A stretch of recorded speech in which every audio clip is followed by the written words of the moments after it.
Good afternoon, sir. Ma, good afternoon. Sir. Is it okay, ma? Okay, sir. Okay. It's audible and visible. Okay, right. Sir. So, thank you very much, sir, for joining us. Yes. Dear participants, very good afternoon to all of you. So, I'm very happy to invite one of my teachers at SV University Tirupati as today's resource person. Sir is going to deliver a lecture on universal human values. So before he starts, I request Mr. Tabrez Khan to introduce Professor Narendra to the audience. Over to you, Tabrez. Oh. So how are you? I'm fine, sir. How are you? Very good. So seeing you after a long time. Yes. Very good. Very good. Absolutely. Actually, I deem it a privilege actually to introduce Professor Narendra sir to the participants in this FDP.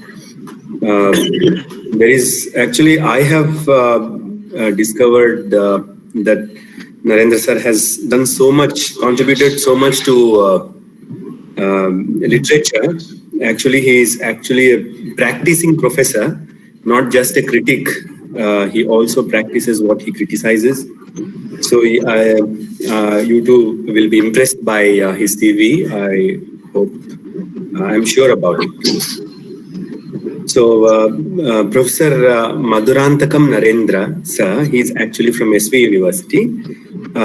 He has done his MA in English language and literature and MPhil on Rabindranath Tagore study and PhD in the fiction of Nayanthara Sehgal study.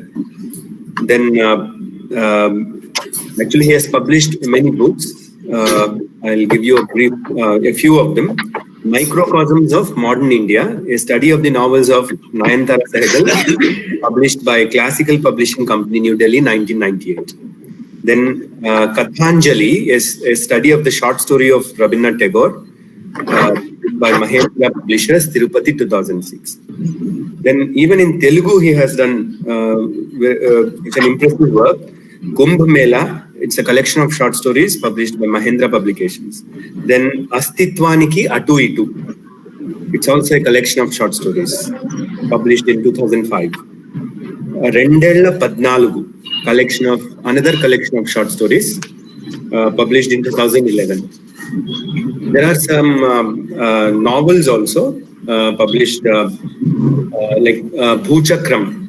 It's a novel published, and Kondakinda Kutturu. So these are the novels that are published. He has translated many works from English to Telugu, like Oscar Wilde's Modern Millionaire, Pelli Kanuka. That's the title actually of the book translated. Then again, Telltale Heart by Edgar Allan Poe. It was translated as Ninadinche Gunde. Then another one by Ernest Hemingway's short story, Indian Camp. It has been published with the same title and was published in Vishal Andhra Daily. So this way, even books also are published, not only short stories, even books also were translated. Like one is Dhyanam, Eknath Ishwaran, Subhashini Prachuranalu, Tirupati, 1998. Then again, Ambedkar Rachanalu, then Manasunu Jainchandi, in 2003. And from Telugu, he has translated many books into English. One is Munivahanudu, Kolakaluri Enoch. This book has been published in English, translated into English. So he has even edited a number of books, like Kathayatra, essay and short story by actually he has done it. Then Tatvika Kathalu, then Katha Varshika. These are some of the very few works that he has done. Like I can just give you the number actually.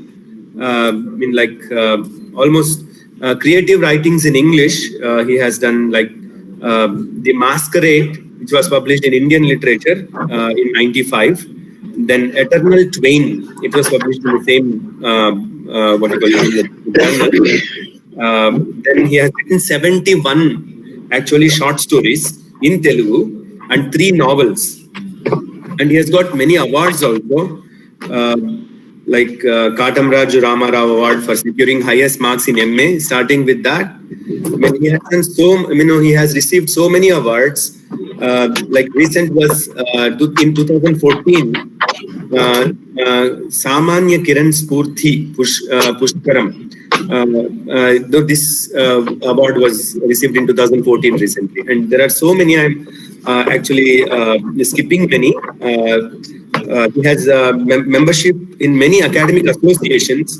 The executive member of South India American Studies Network, then Sahitya Academy Advisory Board, Indo-Canadian Network. This way, so much of work he has done. And even under his research supervision, 15 PhDs were awarded, 10 are in progress. MPhils are awarded, 23 MPhils were awarded, and two are in progress.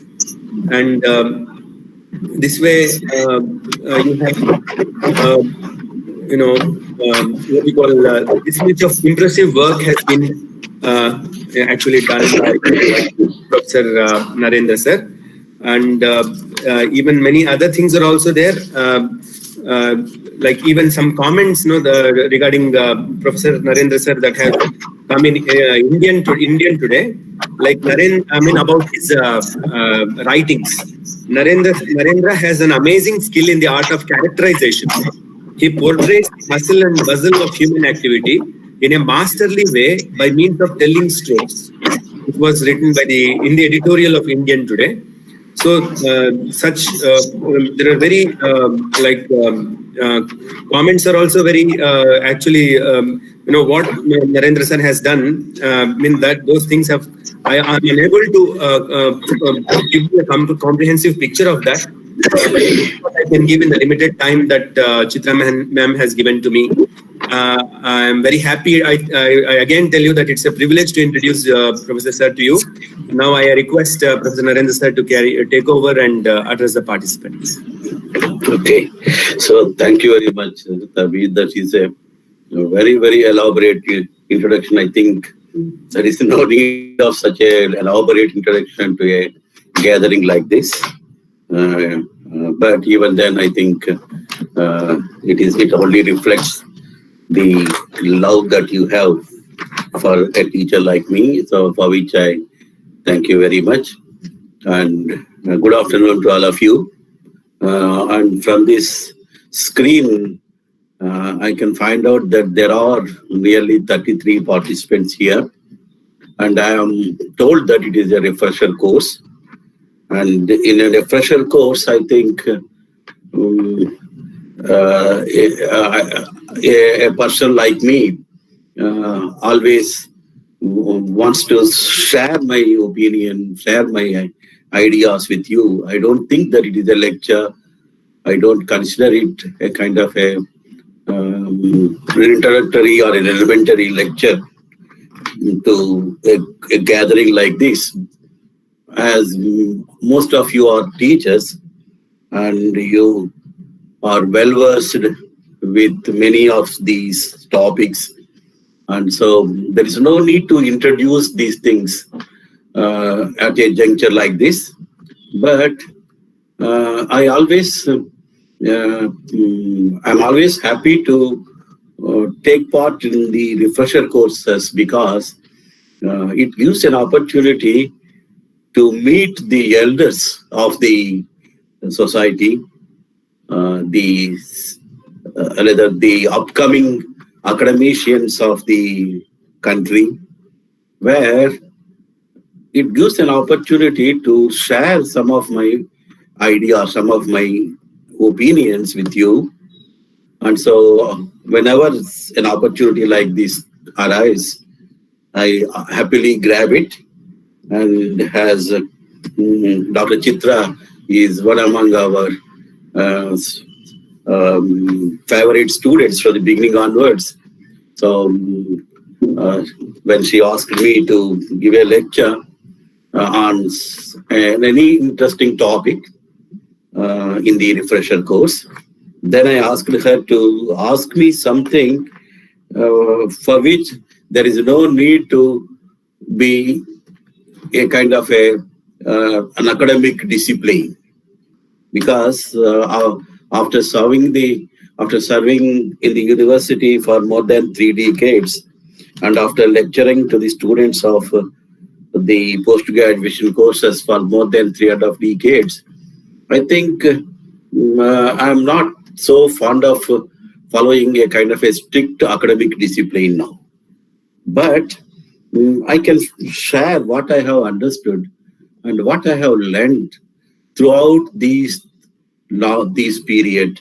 It's a long period, and I always considered that a teacher should be a student fundamentally, and teacher like reading and writing, even teaching and studying is also a lifetime sadhana. It goes on, and these are such an important activities that definitely transform you, that will definitely make you a better human being, rather in a different way, that definitely make you to think of many of these important things. So I'm fortunate enough to be a part of the literature department for a long time, and so I asked her to ask me to deliver a lecture, as a kind of a lecture on something related to the society and to the human being in general. Then she asked me to give a lecture on human values. So this is an interesting topic, and to say something on the human values at a time like this appears very much striking to me. It is also ironical in a different way. So for the last 10 months or so, we are experiencing an entirely new world where the movement of the human being is restricted.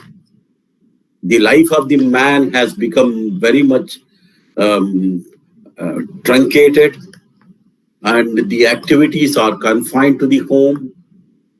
And there was always a kind of a fear that hovers on all of us. So the entire humanity is under a terrible crisis. And this time not only frightened us, but also made us to think of many important things, many fundamental things about the man and his existence.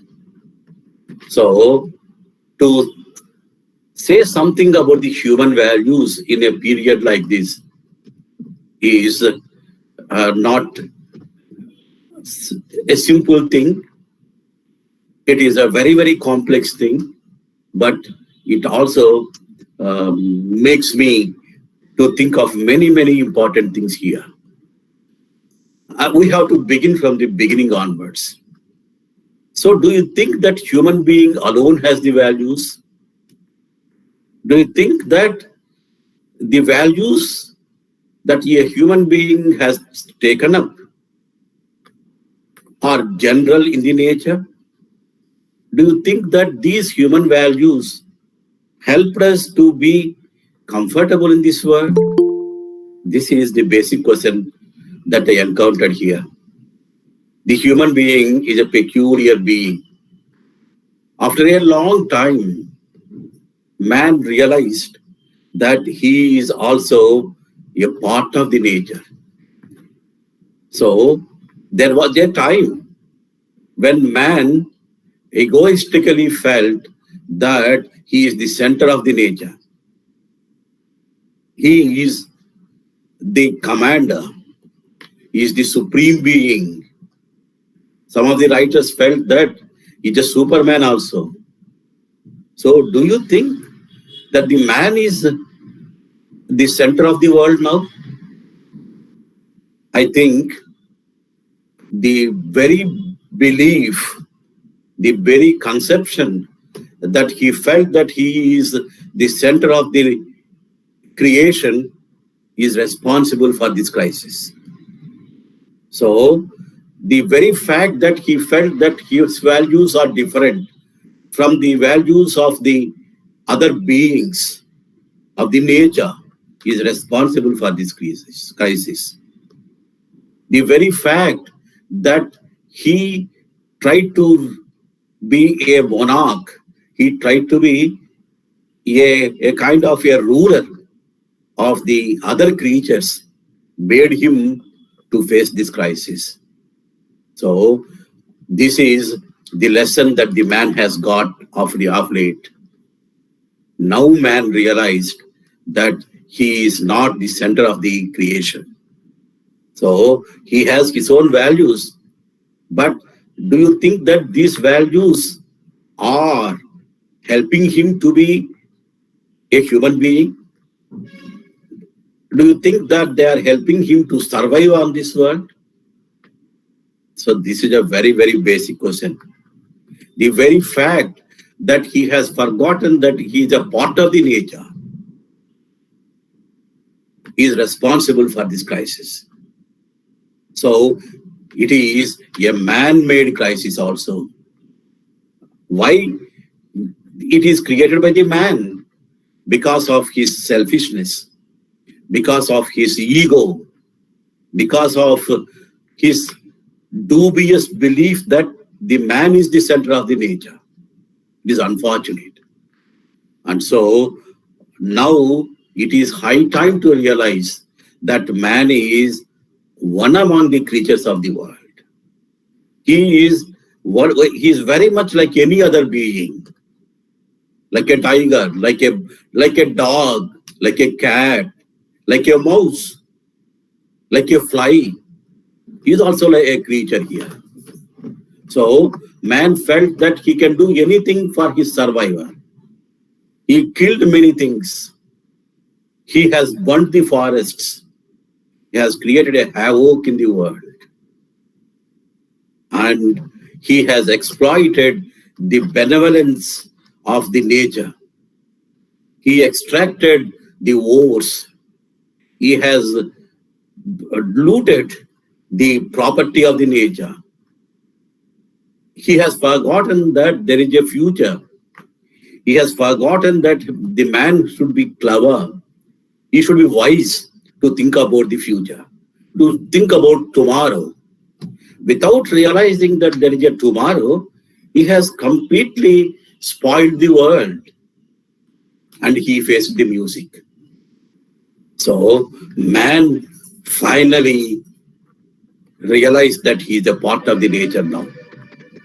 So it is something that all great sages, all great writers, all great saints have been proclaimed from the beginning onwards. The truth is omniscient. The truth is everywhere. But man has no eyes to look at it. He could not realize that he is a part of the nature. So he felt that he is the boss to the nature. He is a ruler of the nature. And nature boomeranged. And then he has to be a prisoner. He has become a prisoner here. So one of the most important value that he has to remind, at least at this juncture, is that he is one among the creatures. He is not the creature, he is not the supreme being, but he is the most important, he is one among the important things here. It is only because of the ego that we think that we are the most important people in the world. But we have to realize that all the creatures have importance in this world. It is exactly what the Upanishads told. It is exactly what all the scriptures of all religions have told to us. What is it? So man is one among the creatures. So God, who is God? The moderns have to realize that the God is none other than a personification of humanism. Not simply humanism, it's a personification of nature. It's a personification of humanism, of nature. They are interrelated. They are not different from each other. And so, and I hope all of you have seen how the nature has got regenerated during this crisis. It got the revitality. It got revitalized, and the nature has become very, very powerful. It has come back to its normalcy rather. The man has driven it to the backyard, but nature boomeranged. He took its revenge.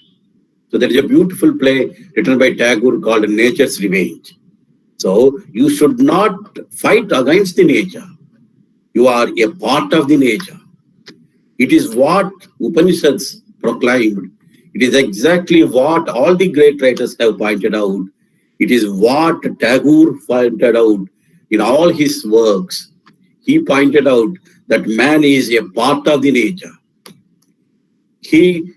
There is a communication between the mind of the man and the nature. They act and react upon each other. Man has to realize it. He says that every man is born to the nature in one way or the other. We have to realize this bondage. In one of his beautiful plays, he points out that the man's destiny is written in something in the nature. It may be a hill, it may be a stream, it may be a tree, something in the world. And man is connected to it. The moment when he realizes his connection, his bondage with a part of the nature, he can realize that he is a part of the nature. So why should he work for the humanity?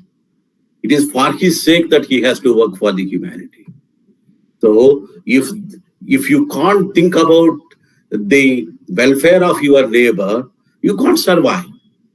Your survival depends upon the happiness of your neighbor. So this is the belief. This is a universal belief.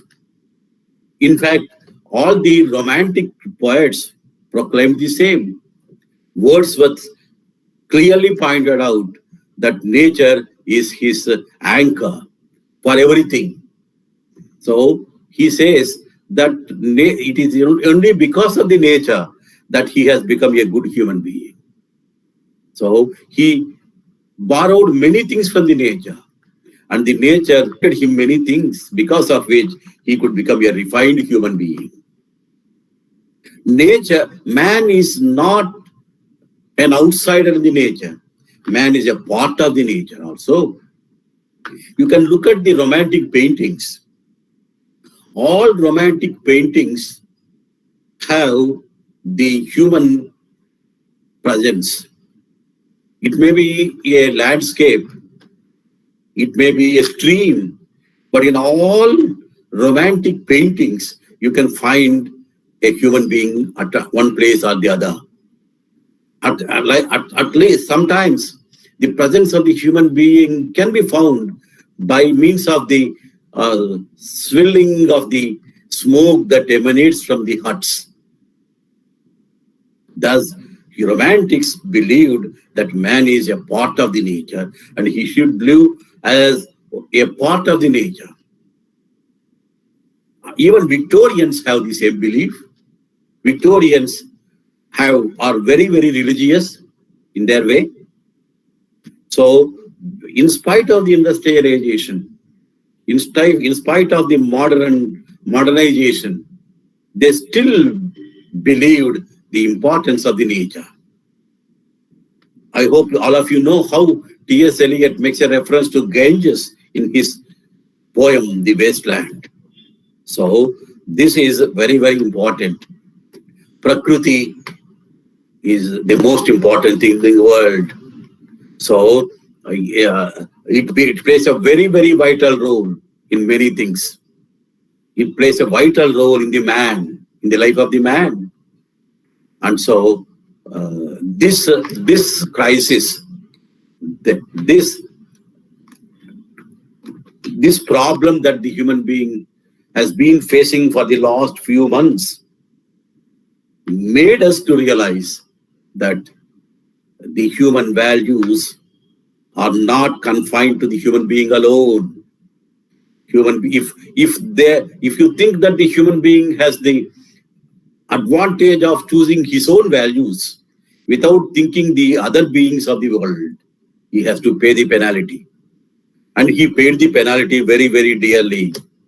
And now he finally realized that he is a part of the nature. So these are the values.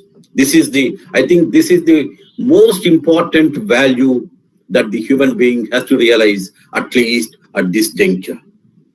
So you have to think about the welfare of your neighbor for your sake. And they love your enemy, love your neighbor, says Bible. All scriptures told the same, but we have forgotten it. We gave a lot of importance to the mechanization. The man got completely mechanized. And you know what happens when a man gets mechanized. I hope you might have seen that beautiful movie by Chaplin, Modern Times. What happened to the man? He has become a machine. And what happens when he becomes a machine? The human warmth, the heart that works, the mind that thinks, the body that feels, this is lost. And so I think it is high time to realize that we should give importance to the environment, to the welfare of the others. Selfishness, at least for the sake of the selfishness, you have to love the neighbor. So if you are not loving your neighbor, you are bringing a doom on yourselves. The world is divided into different countries, and every country is divided into states, only for the sake of the convenience of the ruling. There should be a kind of an order in the world. But it is not a way to divide the world into figments by means of narrow domestic walls, to quote the words of Tagore once again. So we should think about that great utopia where the words come deep from the heart of the nature, where your reason doesn't lost its way in the dreary desert of bad habit, where you can hold your head high and say that you are a human being. To be a human being is very, very important nowadays. So the most important thing for the human being to survive is to be a good human being. A human being who not simply thinks about today, who even thinks about tomorrow. What will happen to the man tomorrow? The world is like a paradise, and the paradise is lost, and we are almost living in a kind of an inferno. And how to transform this inferno into a paradise? That is the task given to the man at this critical juncture. So this is a very, very important time to realize this very, very important thing, that is the need to know and realize the need for living as a part of the nature. That is quite essential. Then there are many things that we have learned in the history. The history has taught us many lessons. But do you think that we have learned this lesson? That is also an important question. So the human values do change. Human values are not static. What is a value at one time may not be a value today.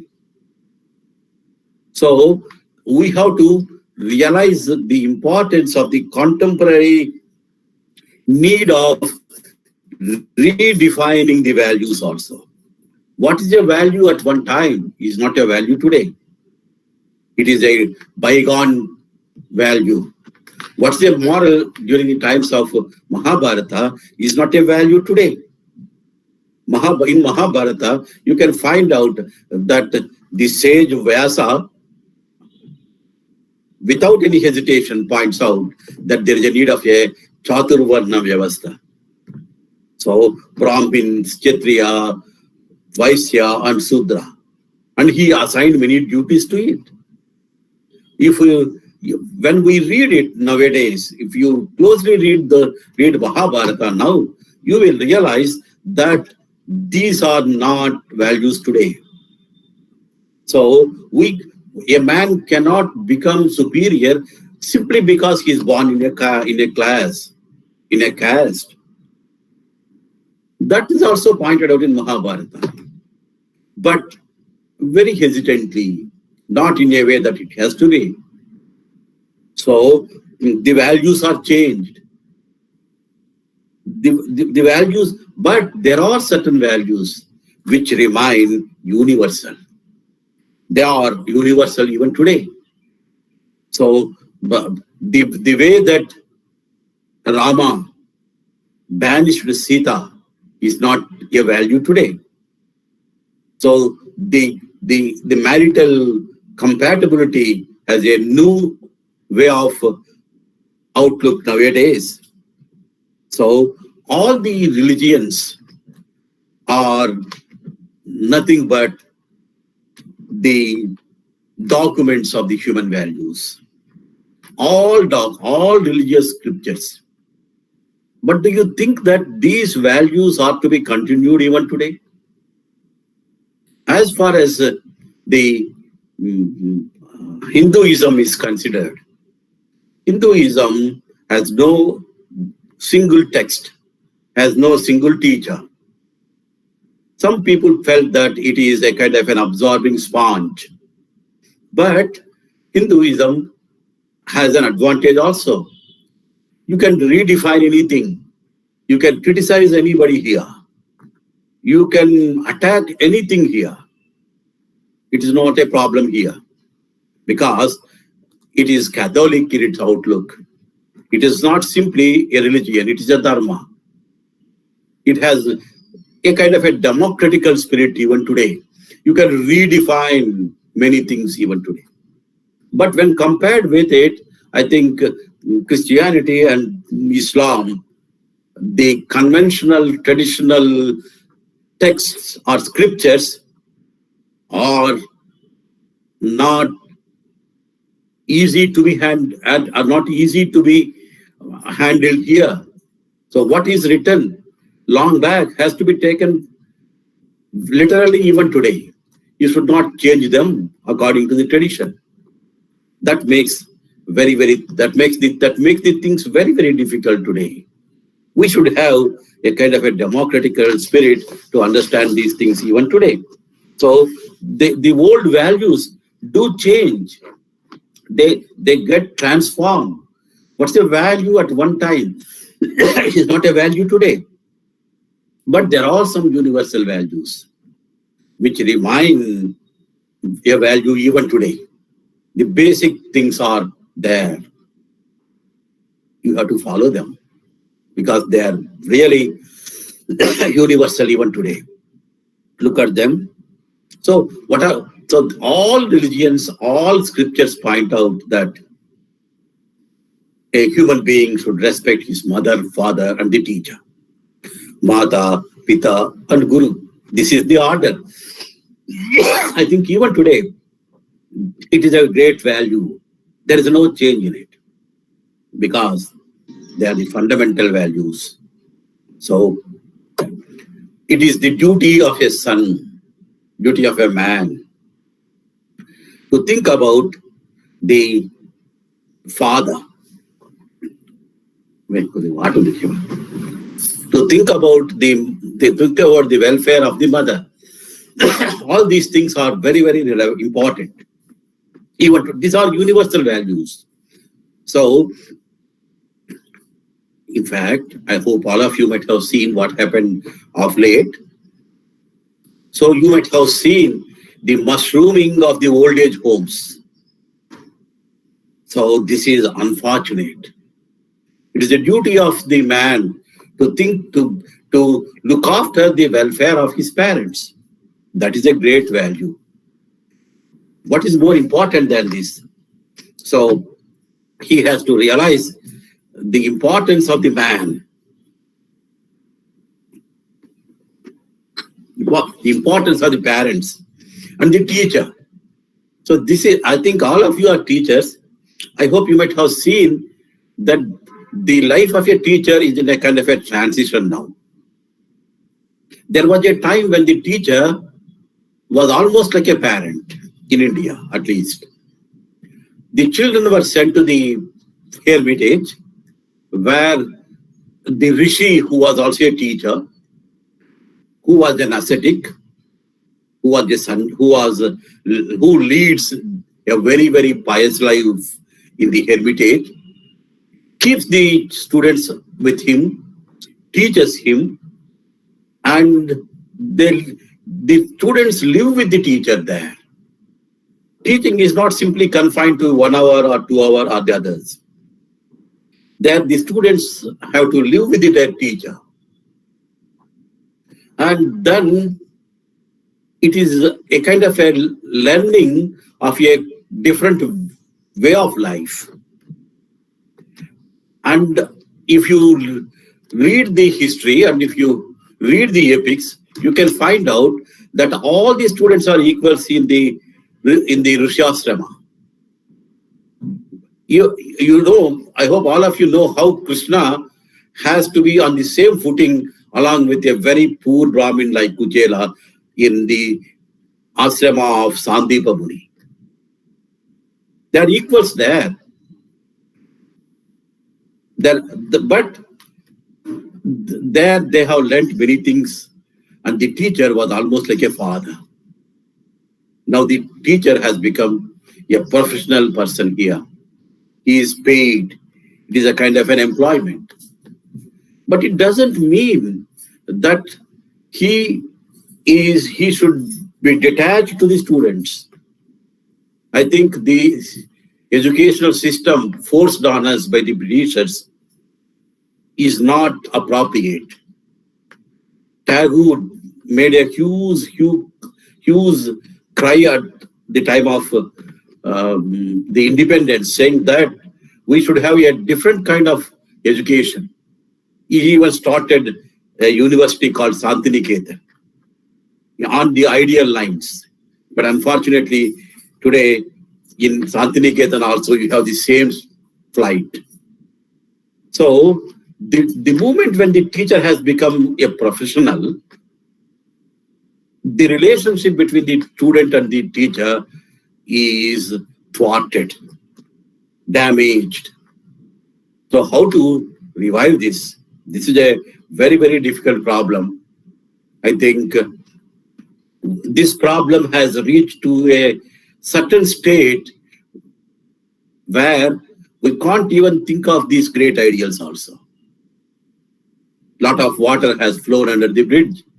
Many changes have taken place. Now I don't know, can we revive this beautiful relationship between the student and the teacher? I don't need to say further because all of you are teachers and I hope you know what's happening in all the academic institutions. So this is the problem here. There is always a conflict between the man and the society. Man wants to be free, but the society imposes restrictions on him. And so there is always a conflict between the man and the society. And man craves for many things which are not ethical also. but the society imposes many rules and regulations to make the society orderly. But there is always a kind of an anarchic streak that runs in the nature of the man that makes him to violate the rules and the regulations. So there is always a conflict between the man and the society.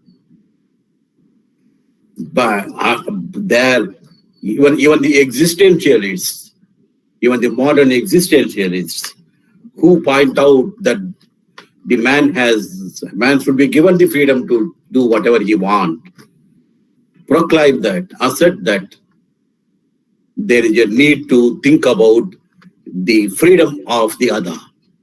As long as you don't intrude into the freedom of the others, as long as you don't make the life of the other man difficult, you can do whatever you want. Thus, Sartre called his treatise Existentialism and Freedom. So the freedom, how much freedom that you can get here, and how long can you stretch it further? Where is the border? What is the limit? This is an important thing that one has to think even in existentialism. But there is something that the Hinduism proclaims. The most important thing is the dharma. What is the dharma of a man? I think this is a universal value. What is your dharma? What is the dharma of a human being? What's the dharma of a teacher?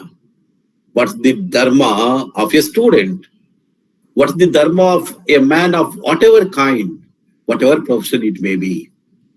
Because every person, every profession, every time, every place has its own dharma. So when you have an awareness of that dharma, I think you can be a good human being. So there are some great human values for which many people stood in their life. We know all those stories. We may say that the story of Harishchandra, the story of Rama is a cock and bull story. But what about Jesus, who is almost a historical figure? And what about even Muhammad, who is also a historical figure in a different way? But the moment when they become very, very popular, the moment when they are considered prophets, they become very, very ambiguous. Many stories will be concocted around them. They almost become myths. But even in our contemporary period, we have some people like Gandhi to a certain extent. So he called his autobiography My Experiments with Truth. So the life of a man is always like that. It is a kind of an experiment with the truth. So there is a need to be a sincere human being here. So there are some values for which we have to stand for. There are some great people who stood for the values and who have even sacrificed their life for the sake of those great values. We have the great example of Martin Luther King. We have the example of Abraham Lincoln even today. So, but what happened to these people? Sometimes we are forced to think that this race is slowly getting extinguished. The people who were prepared to stand for the great values are slowly getting diluted. Degeneration taking place, dilution taking up, and there is a great fall in the human values. So why should we fall like this? So this is a contemporary problem here. So there are many great values. What is samskara? So, like the culture, samskara is also an ambiguous word. One of our contemporary writers of Kannada literature, Anantamurthy, wrote a novel called Samskara. What is the samskara? That novel describes the funeral rites, the problem of arranging the funeral rites for a kind of an evil human being. But that's not merely the story. That is about the samskara of many types. What's the duty? What's the religion? What is ethics? What is a value? It poses many questions for which we have to find answers there. These are all complex problems, complex issues, but we should realize to find answers to some of these important questions here. So what is truth? What is dharma? What is loyalty? What is commitment? So what is the equality here?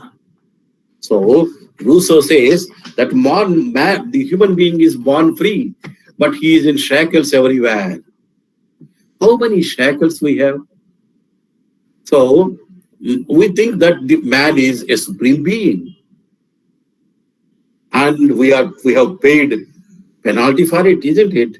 But do you think that the man has been behaving like a refined human being? If he is a refined human being, where is the need to have the caste system?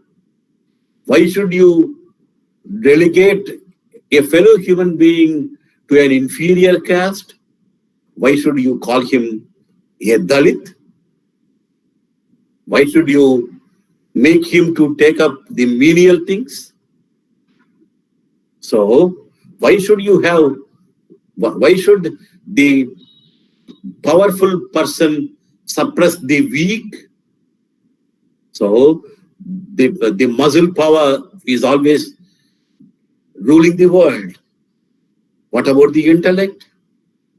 Why a man is always powerful? Why the woman has to play the second fiddle to the man throughout?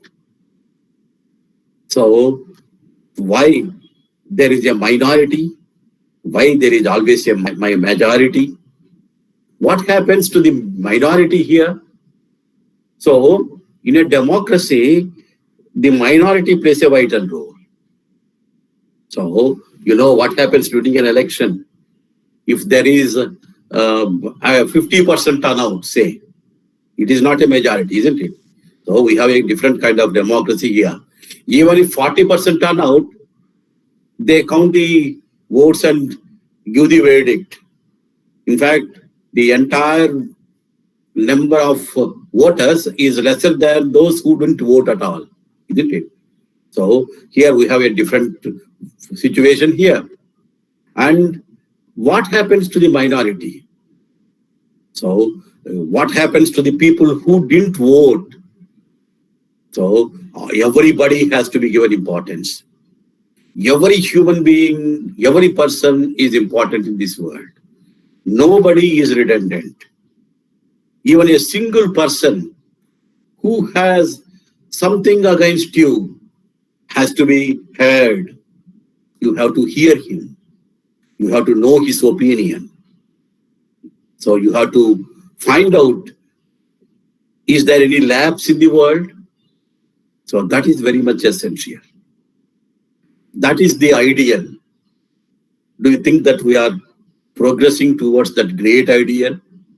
In the name of the majority, we are suppressing and coercing the voice of the minority here. Usually, the wise, the intellectual, the good, and the virtuous are a minority everywhere.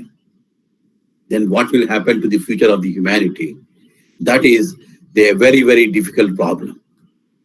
So if you look at the world, you can find out that there is evil in this world. So there is a sin. So why the human being has an inclination to the sin? So writers, philosophers, all thinkers thought of this. So look at the man. Why he has a natural inclination to the evil? This is almost like the original sin. So why Eve has easily fallen in the trap of the Satan? Why she ate the fruit of the forbidden tree? And why Adam followed her? Why there is evil in this world? So there is something evil in the very nature of the human being. The evil. Writers of the contemporary period grappled with these important problems. So in the 20th century, almost all important writers have dealt with this problem of evil, because they are almost all of them were religious. So there is an interesting phenomena that you can see in the 20th century. The 20th century was completely dominated by the atheistic philosophical doctrines like surrealism, nihilism, communism, existentialism, absurdism, all these things. So they are not religious at all. They are atheistic. But look at the writers of that period. Almost all important writers of the 20th century were religious writers. Not only in India. In India, you have writers like Tagore, Sarath, Premchand, and the others in the 20th century.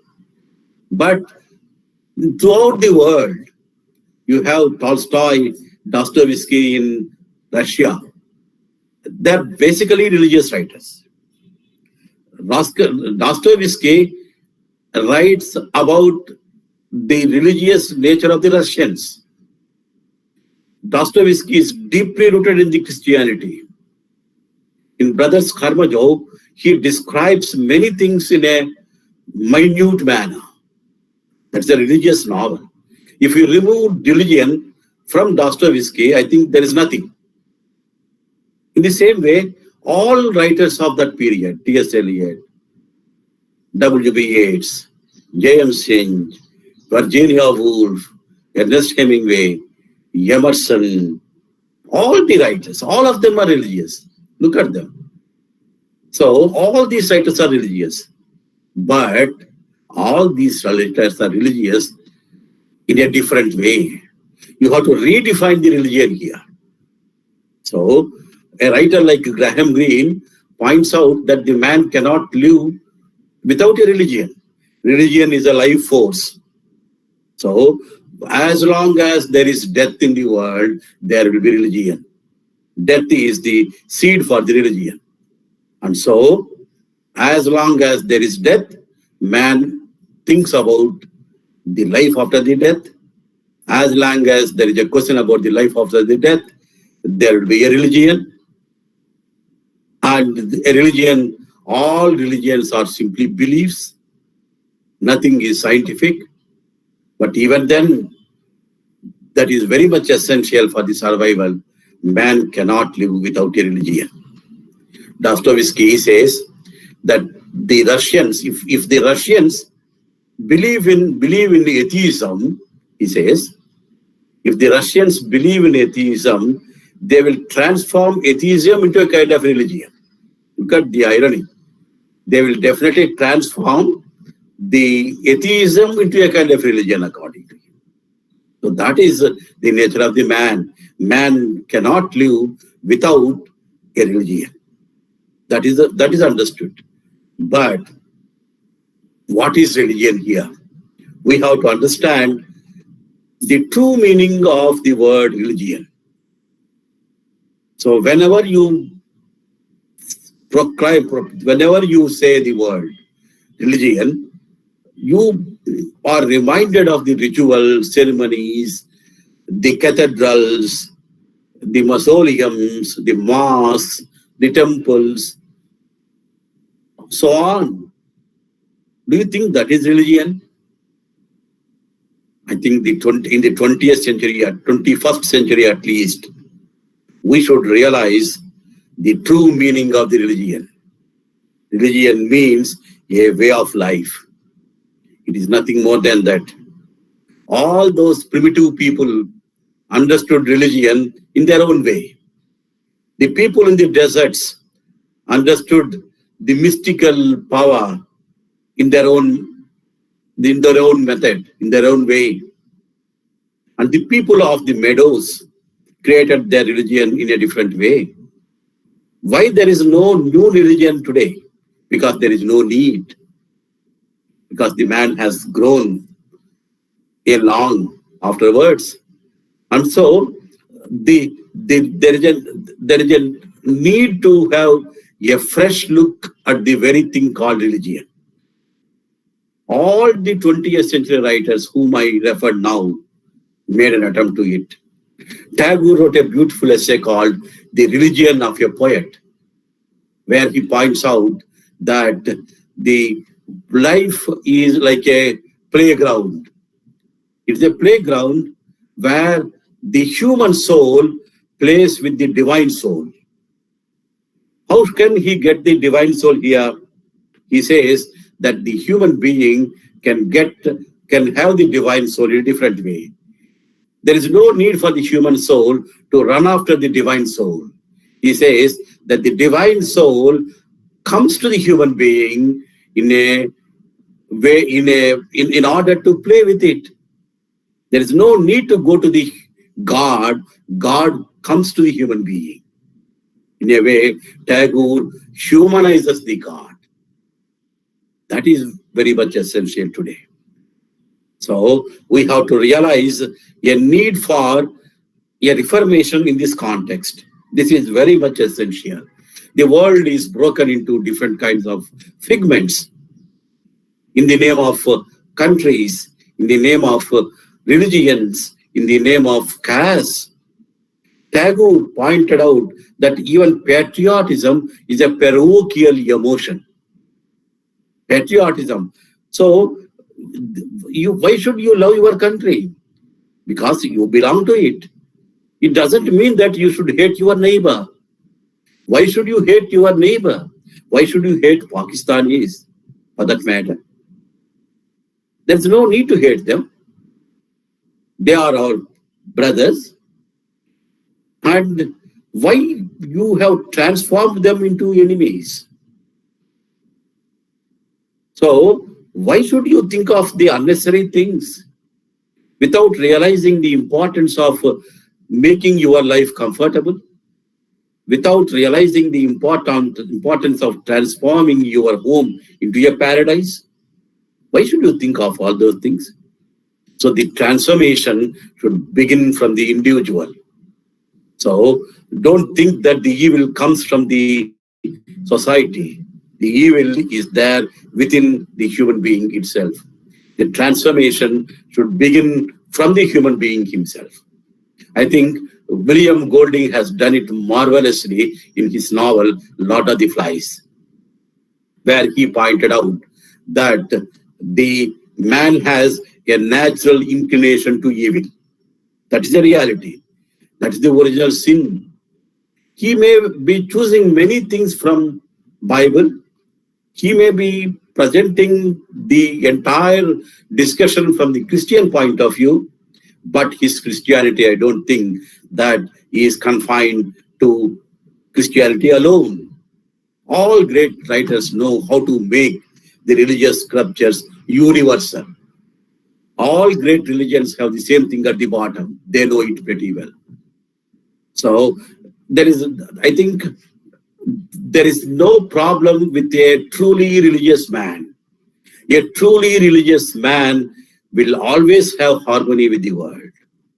The problem is always with the dubious people, with the semi-literates, you can call them. So there is a need to realize that man has an inclination to evil.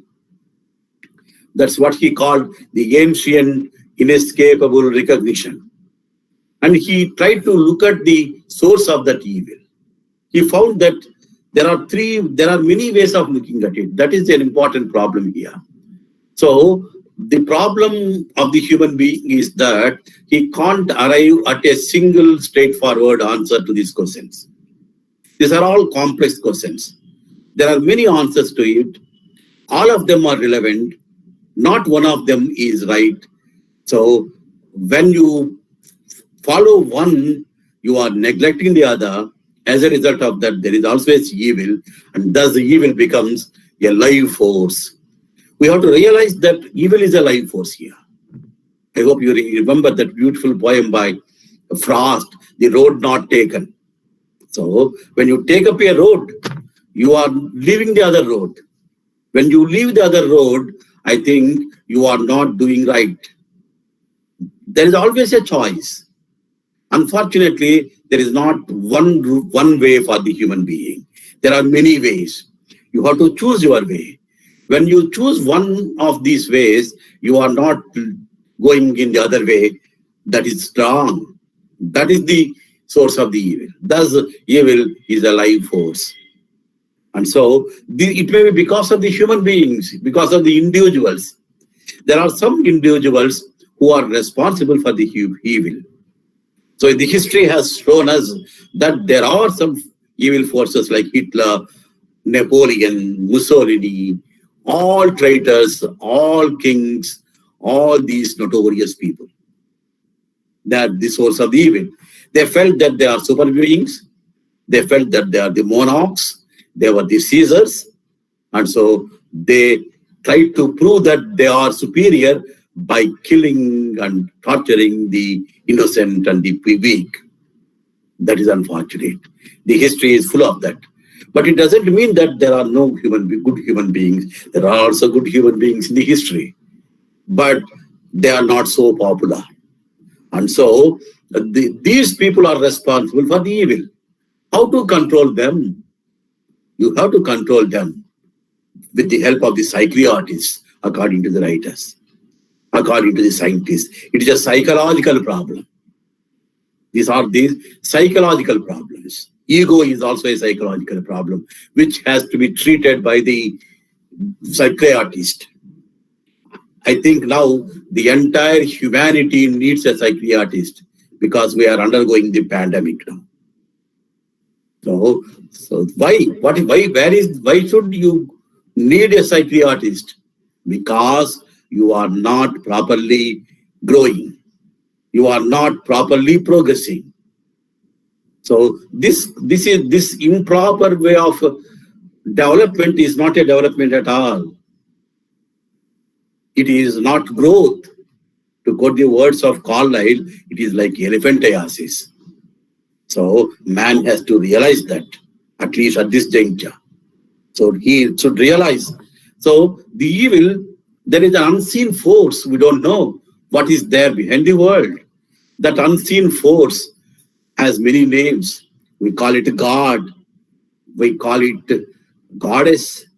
We call it mysticism. We give many names to it.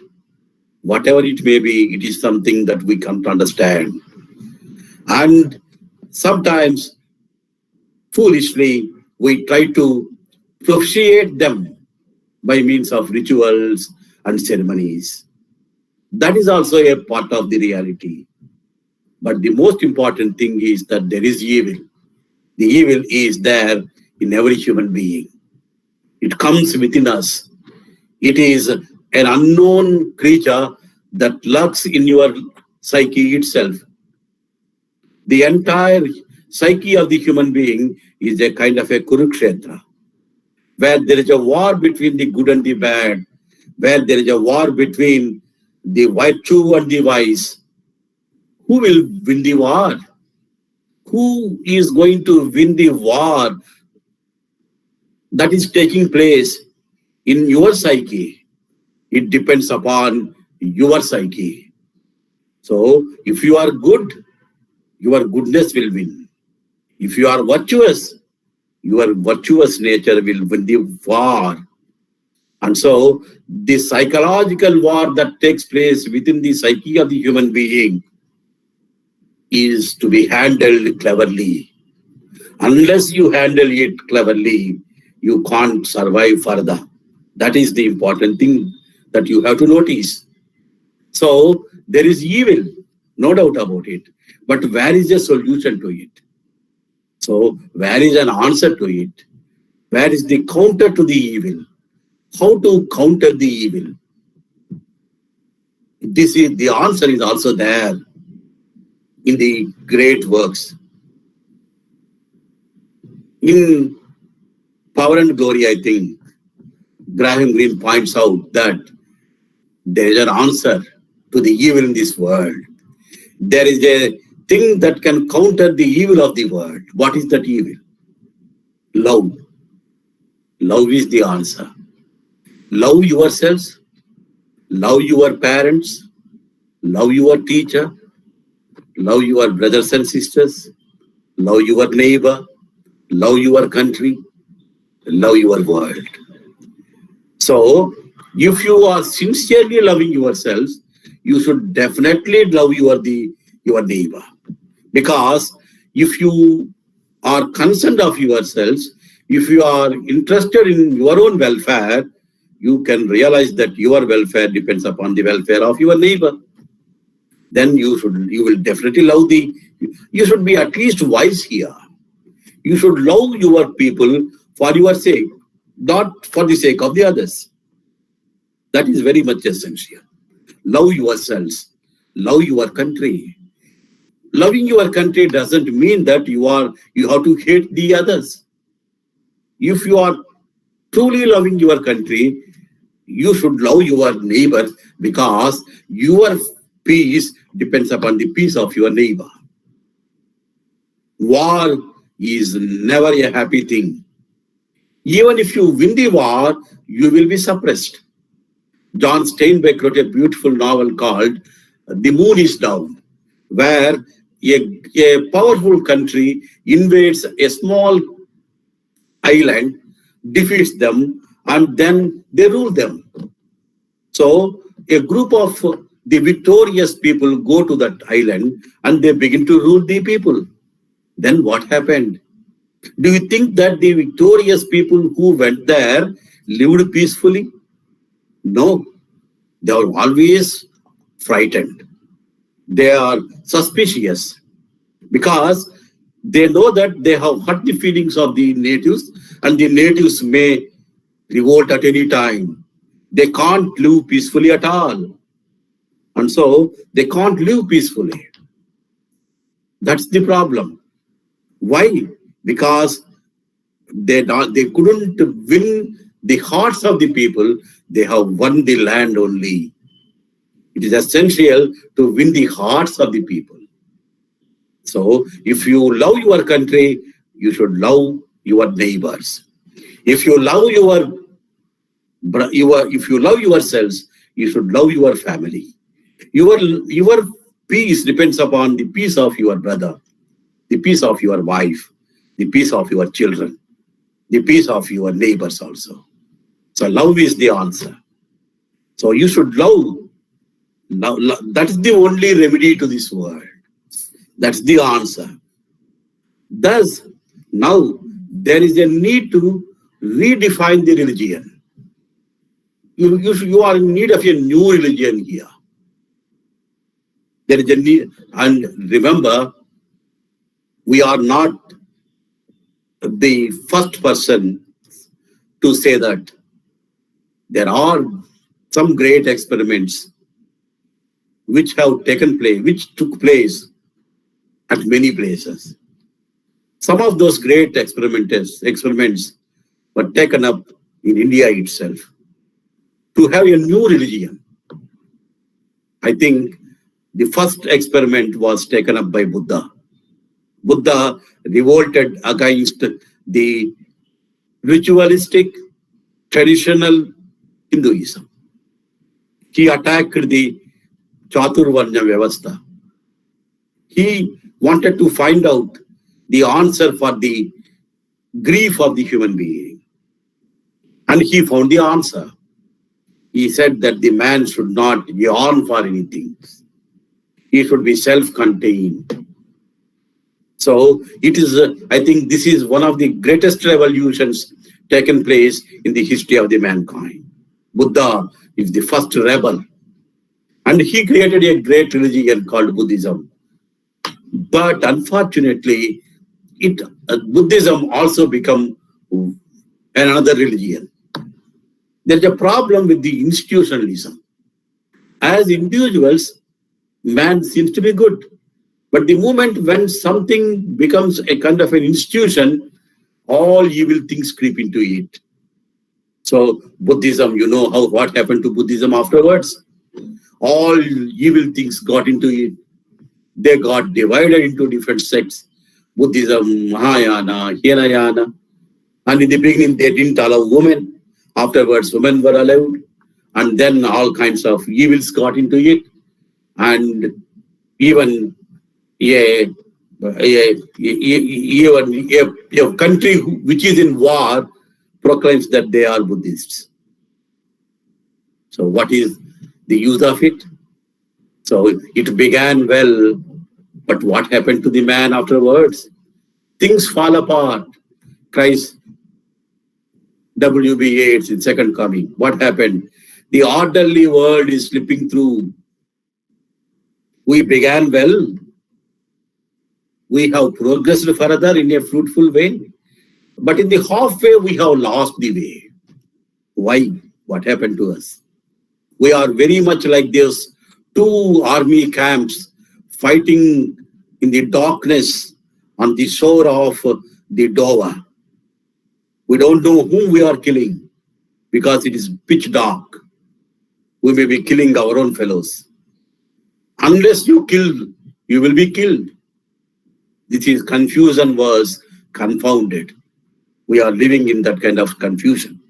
So there is a need to have a different kind of humanism based on a different kind of a religion based on humanism. Akbar also did the same. He has begun a religion called Deen Ilahi. He invited almost all the important religious leaders of all religions of that time, got the essence of all the good things, created a new religion. But Akbar was a good human being. He didn't force anybody to get into it. So that religion didn't develop at all. I think the other important proclamation comes from Tagore. Tagore also pointed out that there is a need to be truly religious. He wrote that beautiful essay called The Religion of a Poet. So this is not Hinduism, this is not Christianity, this is not Islam. It is a purely humanistic religion. A humanism based on the love.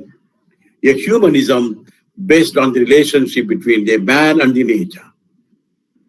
So that is the type of religion that Tagore wants to have. And in the 20th century, I think after Tagore, Jiddu Krishnamurti has done the same thing in his own way. So his revolt is also an extraordinary one. He pointed out that the man has to live in the present. So he has to be very, very responsible. He should live a responsible life. So he should think about the present. If he does something good at the present, he can have a better future. The future depends upon the present, but you should be responsible. And the life of a man is a very common thing according to him. We give a lot of importance to the life of a man, and we think that the life of an animal is inferior simply because we are human beings. But in the nature, everything is the same. And so you should realize what we are. What's your body? If the body is a temple, says Bible. But do you think that we are giving something good to the temple? Do you think that you are keeping the temple clean? Are we not making it dirty? That is the question. So, Jiddu Krishnamurti is the 20th century philosopher, is the most practical and the modern thinker who has given us a different thing. In fact, he will be very much unhappy if we say that it is a religion. He is against the institutionalism also. Because one has to begin from oneself. The reformation should begin from ourselves. From me, from I. So, as long as you complain that there is evil in the society, as long as you think that the world is not right, there would be any change. The moment when you realize that there is an evil in yourselves which has to be removed, the moment when you realize that there is a bad human being lurking in your heart, as long as you try to uproot that and remove that weed away from you, there will be no solution to this world. So the revolution should begin from the individual, from the oneself. That is essential. So I think the contemporary, today's pandemic once again reminded us the need for a new religion based on the great values. They are not merely human values, they are values, because the human values depend upon the values of the nature. They depend upon the values of the world. And so that is essential now. So that is what the contemporary pandemic has pointed out. In spite of the fact that the values are changed for every period, for every country, for every time, these values remain same forever. Man cannot flee off. He has to live on the world. He has to live in the world. He has to survive here. He has to succeed here. So it is not merely the question of survival. So now it has become a question of survival. We are thinking about the survival now because we have forgotten all these things. So only after realizing, rather only after learning the art of survival, we can think of the art of success also. As long as we have gone, as long as we don't realize the importance of the survival, we can't think about the success also. So now we have realized that the success that we have is not the real success. Success doesn't depend upon the materialistic success. It doesn't depend upon the mechanical success. It depends upon the individual success. It depends upon the success of your heart. It depends upon the way that you mold your psyche. And it depends upon the way that you tune your psyche to the universal music. As long as you can't become a part of this divine music, you are simply disturbing the harmony of the world. I think it is high time to add ourselves to the harmony of this world, to the universal music of this world. I think I have spoken a lot, and I think Dr. Chitra asked me to give a lecture for 1 hour. I think I have exceeded that limit, but let me stop here so that we can have a discussion. Okay? Thank you very much, sir. I request the participants to raise any doubts related to human values.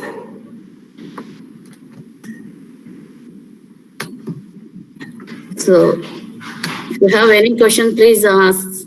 Our sir is ready to answer your queries. So it is not questioning and answering. It is only Okay. Yes, sir.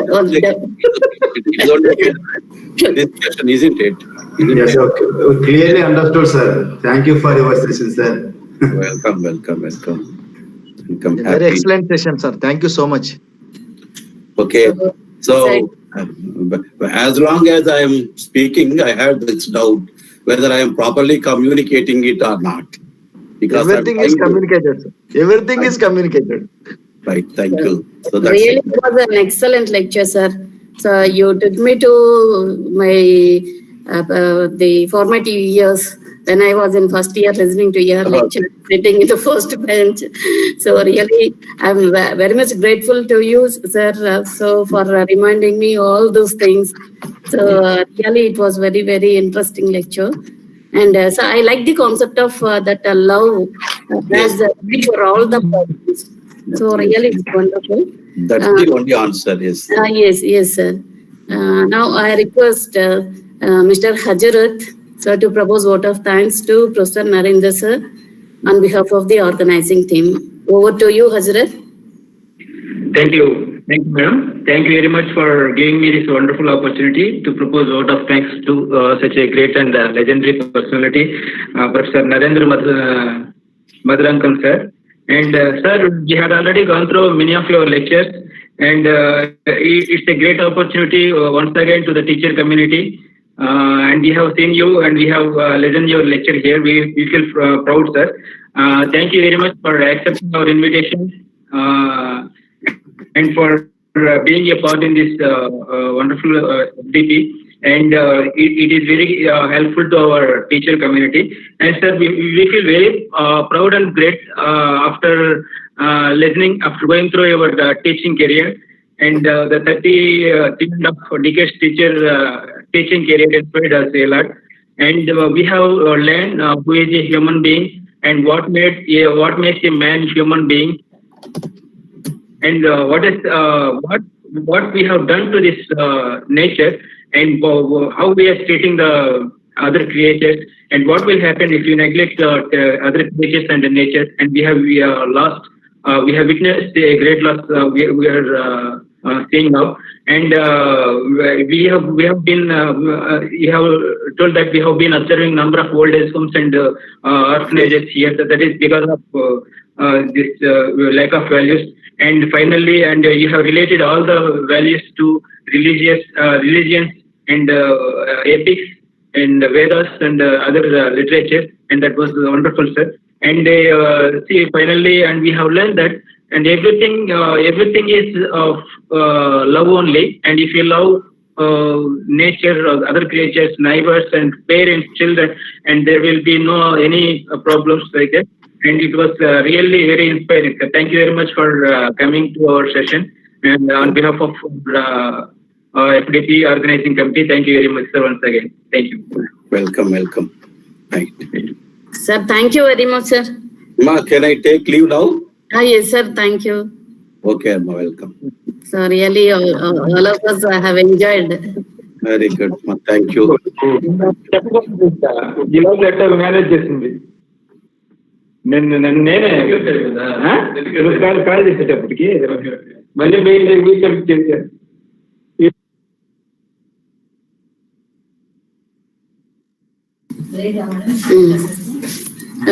I request the participants to take break for 10 minutes, and so we'll meet after 10 minutes here for the next session. Thank you very much.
Dr. Chitra, I'm here. Sir, good afternoon. Good afternoon, good afternoon. Am I audible? Yes, sir, audible and visible. Shall we start the session, madam? Wait, sir. Actually, I have given them break time. Okay. Let them enjoy the break. Let me not disturb them. Yeah, sir. Fine. I'll wait, After 1 madam. minute, I'll they will wait. join, sir. Please. Okay. So the session starts exactly at 4 o'clock, sir. Fine. Just to inform you that I'm ready. Sir, thank you very much, sir. Fine. Right, sir.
मी इथं कुठल्या कुठल्या टक्क्यात सोडलं असतं त्याचं हा आधी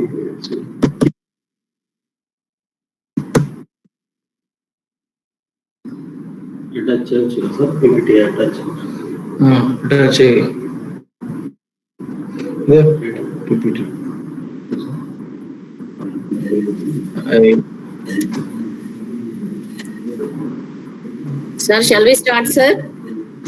Yeah, madam. I'm waiting for your call. Oh, sir, thank you very much. So, good afternoon. And so I welcome Dr. JNTUA, sir. So, to take the session on teachers' role in mentoring, in fostering creativity. So, I'm very glad to invite one of my seniors in my post-graduation, Dr. Jain sir, to the session. So before this session starts, so I request Mrs. Sailaja to introduce Dr. JNTUA sir. Sailaja, over to you. Thank you, Dr. Chitra. Good evening, sir. Good evening to one. Good evening, very good evening.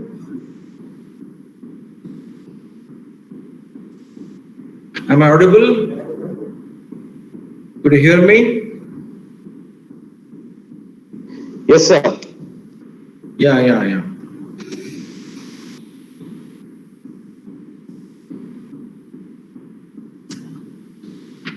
I am waiting for the host to introduce me, and then I will start the session after receiving instructions from them.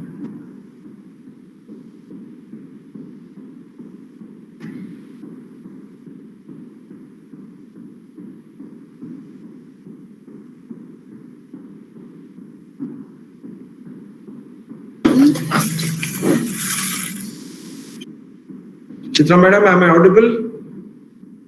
There is some technical glitch. Audible, sir. Audible, sir. Okay. I'm waiting for the host to give me a nod to start my session. Jain sir, are you, yes. Yes, yeah. Yeah. Some problems. Some No technical. problem. No. Yeah. Please proceed. So once again, I'll start from the beginning. Please, madam, please carry on. No issues. No problem. Okay. So, he completed his BA English Literature from SRR and CVR Government Degree College, Vijayawada. And sir completed MA English from SVU Tirupati in 1993. Completed MPhil in English in from JNTUA Hyderabad in 2001. And he did his PhD in English in the year 2007 from JNTUA Hyderabad. Title of his thesis was The Diaspora Writings of Bharati Mukherjee and Jhumpa Lahiri, a Comparative Study. He completed his PGCTE from FLU in 2007. And his specialization and areas of research interests are Indian English literature, American literature, writers of diaspora, English language teaching. And has his teaching experience. Sir worked as a junior lecturer in English in Gautami Junior College, Hyderabad from 1996 to 2005. And so also worked as a lecturer in English in JNTUA College of Engineering, Hyderabad from 2005 to 2009. And he is presently working as assistant professor in English in Yogi Vemana University, Kadapa since July 2009. And sir also have some worked in various capacities in administrative posts also. So he presently coordinator of Department of English, Yogi Vemana University, Kadapa. Presently member of Board of Studies, Department of English, Yogi Vemana University, Kadapa, and also member of IQAC. Earlier, he also worked as a coordinator academic from 2013 to 2016, and also member of a Central Administration Committee, also a member of Website Upgradation and Maintenance Committee. So also have some many academic achievements. Sir has published national seminars, organized 1 refresher courses, attended 2 full-length books. One book is edited, 2 books, and research articles. Edited books are 4 books, and research articles in journals he published 32, and seminar papers presented 25, and chairs sessions chaired by sir are 5, and invited lecturers are 4. And he has a somewhat he worked in all other academic outreaches also. So earlier member of Board of Studies, JNTUH, JNTUA and JNTU College of Engineering, Pulivendala, and member in that is he has a membership in TSOL and LTI, and he guided 2 PhDs. And sir, I am very happy to welcome you, sir, to this program. Yeah, thank you. Thank you, Dr. Sailaja. And my warm greetings to all the participants. First of all, I would like to congratulate Dr. Chitra for congregating brilliant teachers working in engineering colleges across the country. And I feel proud to be part of this program. And this 1-week program meant for teachers working in engineering colleges. And as training meant to enhance their understanding about student induction program, which is a common feature that is to be seen in engineering colleges. When I was working in JNTUA Hyderabad, induction program, they used to conduct it on a large scale, inviting lectures. Now we are under the grip of the pandemic. Am I there, Dr. Chitra? Am I audible, all of you? Sir. Yes, sir. Yeah. Yes, sir. Yes, sir. Audible, sir. Okay. Audible. Yes. What was supposed to be one-to-one meeting, on account of this pandemic, we are meeting through digital platform.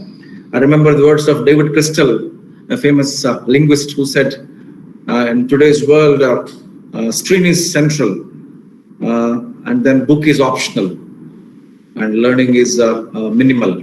So we have to swim with the current.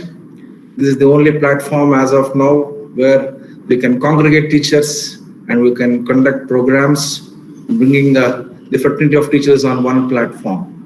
So very good afternoon to all of you. And I thank the organizers, especially Professor Chitra, who found me worthy enough to interact with you.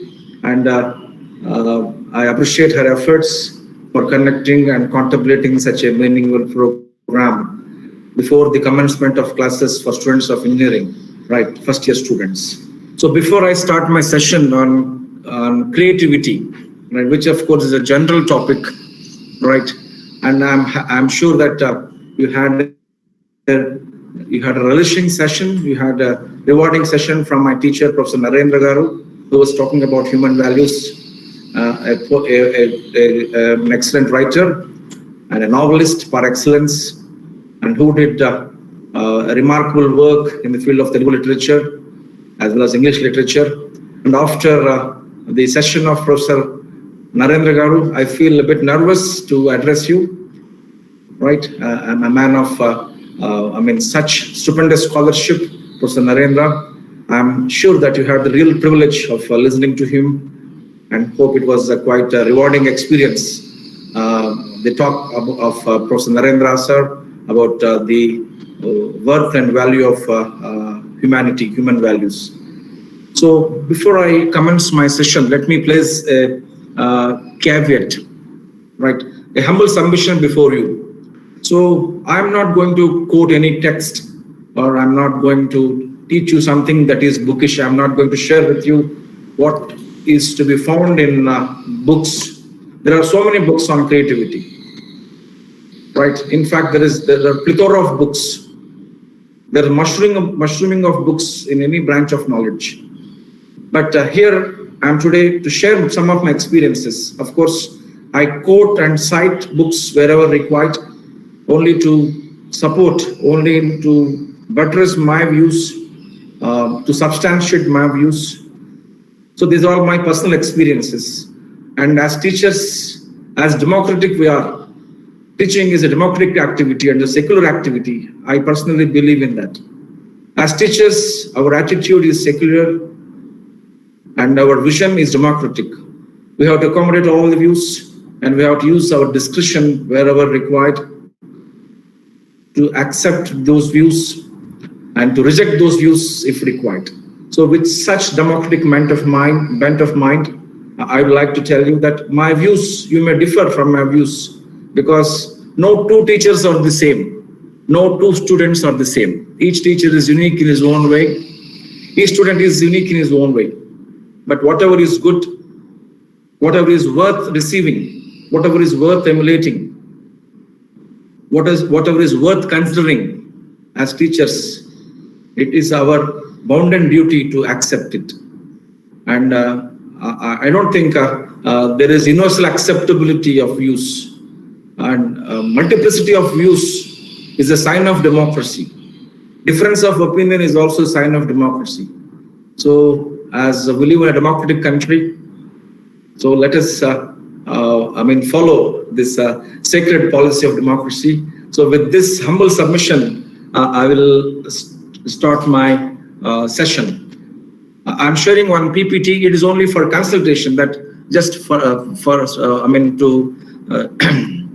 look at those points and elaborate on that. Right.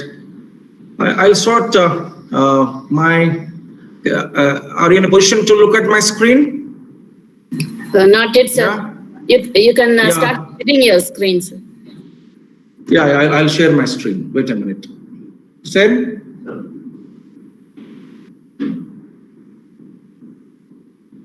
Share this PPT.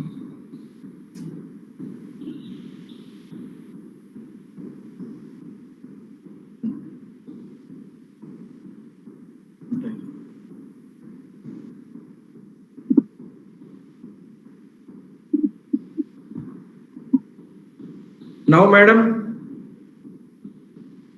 Dr. Chitra? Not yet, sir. Yes. Now? Wait for a minute.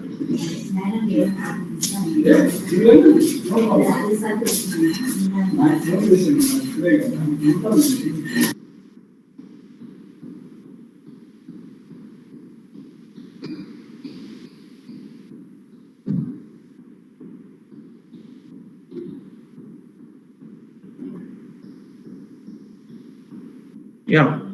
Madam, is there my PPT on the screen? No, sir. Could you guide me? I think this is a new platform for me. Could you? Can I navigate through that? I'll just close this PPT and Dr. Chitra, share. I'm share option. Yep. Just see that option present now. Just yeah, present now. I clicked. Present now. I clicked, madam. Yeah. Now it is opening. Okay. Right. Getting, sir, getting. Yeah. Fine. Right. Okay. Yes, is it okay now? Yeah, it's okay now. Yes, So sir. let me start with two beautiful quotes from literature. Right. As teachers of English language, don't think otherwise. We have the propensity to use literature whenever required, because the topic that we are dealing with is creativity. Let me start with a beautiful quote by genius William Shakespeare. What he says, there is nothing either good or bad. Thinking makes it so. Right. And education has nothing to do with creativity. Shakespeare knew no Latin, no Greek. He had no formal schooling. He was a staple waiting at the entrance of the theater, taking care of the horses, horse-drawn carriages. They used to visit theaters to watch those plays of William Shakespeare. And he was the one who was guarding those horse-drawn carriages. And he wrote a plays, 36 plays. And a creative genius he was, an unparalleled monarch in the realm of literature. What he talks about creativity, how we look at things. There's nothing either good or bad. Our thinking makes it so. How our thought processes are crucial in accepting things or rejecting things, in creating things, in destroying things. And what I try to drive home here is the human tendency to be creative and destructive, right? If our mind is preoccupied with creative thoughts, they guide us in the righteous manner, in the right manner. If our mind is preoccupied with negative thoughts, if evil thoughts, and we are misled. I'll give a small example. I would like to move from general to specific. Right. A small episode from the Mahabharata, when Lord Krishna entrusts the task to two individuals, namely Yudhishthir and Duryodhana. When they approached him seeking help at the time of war, they were contemplating war. They were planning a battle, and there was no consensus, and there were differences of opinion, and war was inevitable. At that point of time, they approached Lord Krishna to seek his help. And Duryodhana as such was impatient, was aggressive, and a man who was considered to be an epitome of self-esteem, self-respect, and often it's taken as ego. He was also waiting for Lord Krishna to give them support, to extend all possible help during the war. Whether it was wholehearted appeal or not, everybody knows. And Dharmaraja was also there. So the task that was entrusted to Duryodhana was, you go around all the places, all the worlds, bring me a person who is really good, who is an embodiment of goodness, who nurtures, who nourishes, who fosters, who always thinks good, who is incapable of committing any sin or anything bad. Right? And Duryodhana was surprised, was taken aback. He didn't expect Lord Krishna giving him this assignment. At the same time, there was another gentleman, Yudhishthir, Dharmaraja, who was known for his mental equilibrium, who was known for his equipoise, who was known for his balanced thinking, who was known for his righteousness, and who was considered to be a symbol of dharma. And Yudhishthir was given the assignment to go and trace, to go and bring one such person who is really crooked, wicked, cruel at heart, who is deceitful, who is a cheat, who is the rogue of the first order, and who is really bad. So those were the tasks given to those two people. Right. And Duryodhana goes around places impatiently, reluctantly, unwillingly, because his mind was obsessed with the bad thoughts. He cannot think beyond what is bad. That's his purview, that's his jurisdiction of his mind. That's the ambit of his thinking. Right. And this task was given by Lord Krishna. Fine. And he never holds Lord Krishna in high esteem.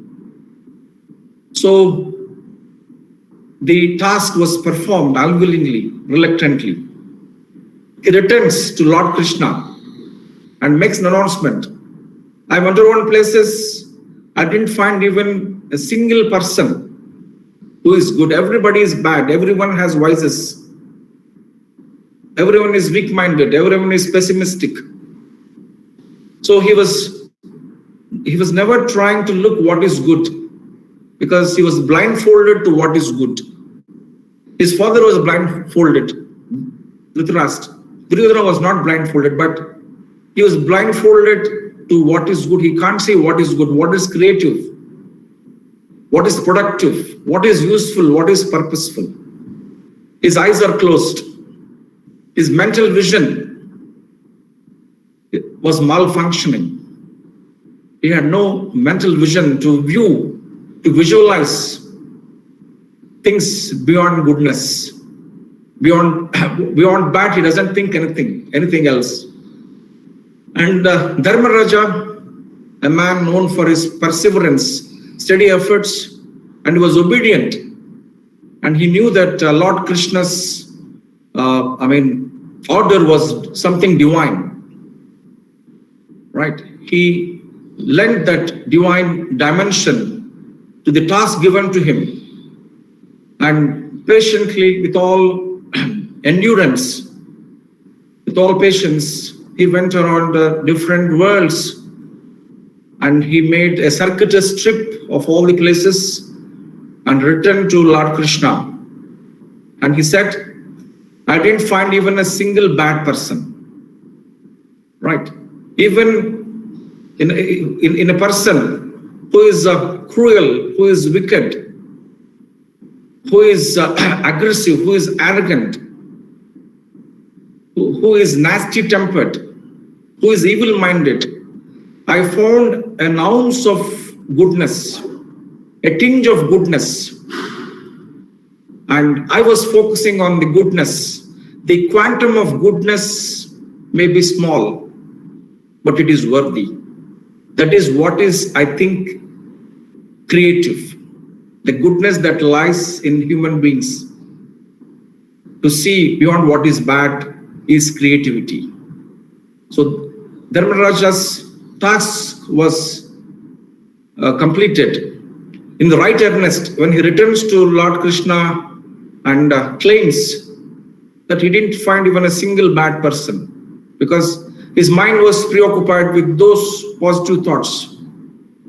And positivity was his mission. He was a man of follies, of course. We cannot really claim that Dharmaraja was infallible. He did commit mistakes, knowingly or unknowingly, consciously or unconsciously. He was misguided by his own passions when he lost his kingdom. Right. I don't think it is out of place to quote our mythology. Are you there with me? Am I audible? Because this is something inevitable to have to ask now and then. Audible, yes, sir. Audible, yes, sir. Please carry on. Yeah. Okay. Thank you very much. Fine. Yet another quote, which is a treasure utterance from John Milton's Paradise Lost. The mind is its own place, because I link creativity to thinking. In fact, we language teachers, we handle something called soft skills. In any university, technological university for that matter, English department is a service department. And somehow, we English teachers are interested with the task of teaching soft skills too. I believe that all the teachers are competent enough, even teachers coming from electronic and communication engineering, EEE, whether circuit branches or not circuit branches. Every teacher is a repository of knowledge, right? He has his own experiences. He has his own exposure to guide the students, to motivate the students, to inspire the students. Not confining to the text, not confining to the curriculum, not confining to the syllabus. Within certain healthy limits, without crossing the limits of set standards, we can always guide them. So we English teachers are expected to teach soft skills also. This creativity is considered as a soft skill. It is one of the many soft skills that we have. So there is a list of 100 to 130 soft skills, and it is dynamic. It never stops. And nowadays, the mantra is skill. And we have moved from knowledge societies. Earlier, the society was knowledge society. The task of the teacher, the duty of the teacher, the obligation on the part of the teacher was the dissemination of knowledge. That is not the case today. You are a mentor, and it is skill-oriented, skill-centered. Fine. We're expected to impart skills, not merely knowledge. And learning today in the classroom is a judicious combination of both knowledge and skill. Not merely lecturing, not merely sermonizing the class. We have to send the real skill component. And we all know that the new education policy, I don't want to elaborate on that, okay, invariably prescribes skill component. It is something indispensable now. So coming back to John Milton, considering creativity as a soft skill, considering that it is related to thinking, our cognitive process, the mind is in its own place, and in itself can make a heaven of hell or hell of heaven. I quoted two people, two contrasting characters in the first quotation from Shakespeare. Now I am quoting a character who is evil personified, right? Who never thinks beyond evil, beyond bad. And evil, you all know, causes nothing but destruction. Satan is the creation of John Milton in his Paradise Lost. Of course, we have biblical base about Satan. What was his tendency? What was his preoccupation? What was his mission? What was his objective? To destroy what is good, right? And he has zero tolerance for what is good. And his obsession was to wreak vengeance, to take revenge against God, because it was a fatal blow by God. He was thrown out of hell. Once Satan was one of the followers of God, and was one of the angels, archangels of Almighty. On account of disobedience, as a consequence of disobedience, he was thrown out of hell. And Satan, while addressing his followers in his speech, he says, "It is all our thinking. Do not be under the impression that this is hell. If you think that this is hell, this is hell. If you think that this is heaven, it is heavenly. Our thinking makes it so. Our attitude, our looking at our way of looking at things, our perceptions matter." The idea of presenting these two quotes is, even in classroom situations, when we confront students, we get a cross-section of students. All the Indian classrooms are heterogeneous classrooms. We have mixed abilities. We have different cultures. They come from different cultural backgrounds, economic backgrounds, right? And going to the class with pre-opinionated views, preconceived notions is not the order of the day. A teacher who wants to foster, I use the word foster, fostering creativity. Fostering would mean developing, nurturing, improving. I believe that it is something innate. Creativity is not something you put it, right? It is not a foreign body. It is not that something that you implant in somebody's mind. So these quotes I put forth before you to create an impression that it is all our thinking in the classroom that is more important. When we face students, when we try to guide them, what is that they look, what is that they seek from all of us? Today, not merely textual things. There are many open learning sources. A click away, they get all the information. How we have to foster creativity, that would be precisely the crux of my talk today. Fine, let us move on to the term, what is creative? What is that we create? We create knowledge. Teacher creates knowledge, rather disseminates knowledge. In the process of dissemination, there is creation. And we all know that knowledge is wealth. Fine. And I was talking about skill also. Knowledge can be created by teacher. Knowledge of good and bad. And I give the example of a knife used by a doctor and a knife used by a thief, a delinquent, a lawbreaker. A knife used by an experienced surgeon, a medical practitioner. Instrument is the same.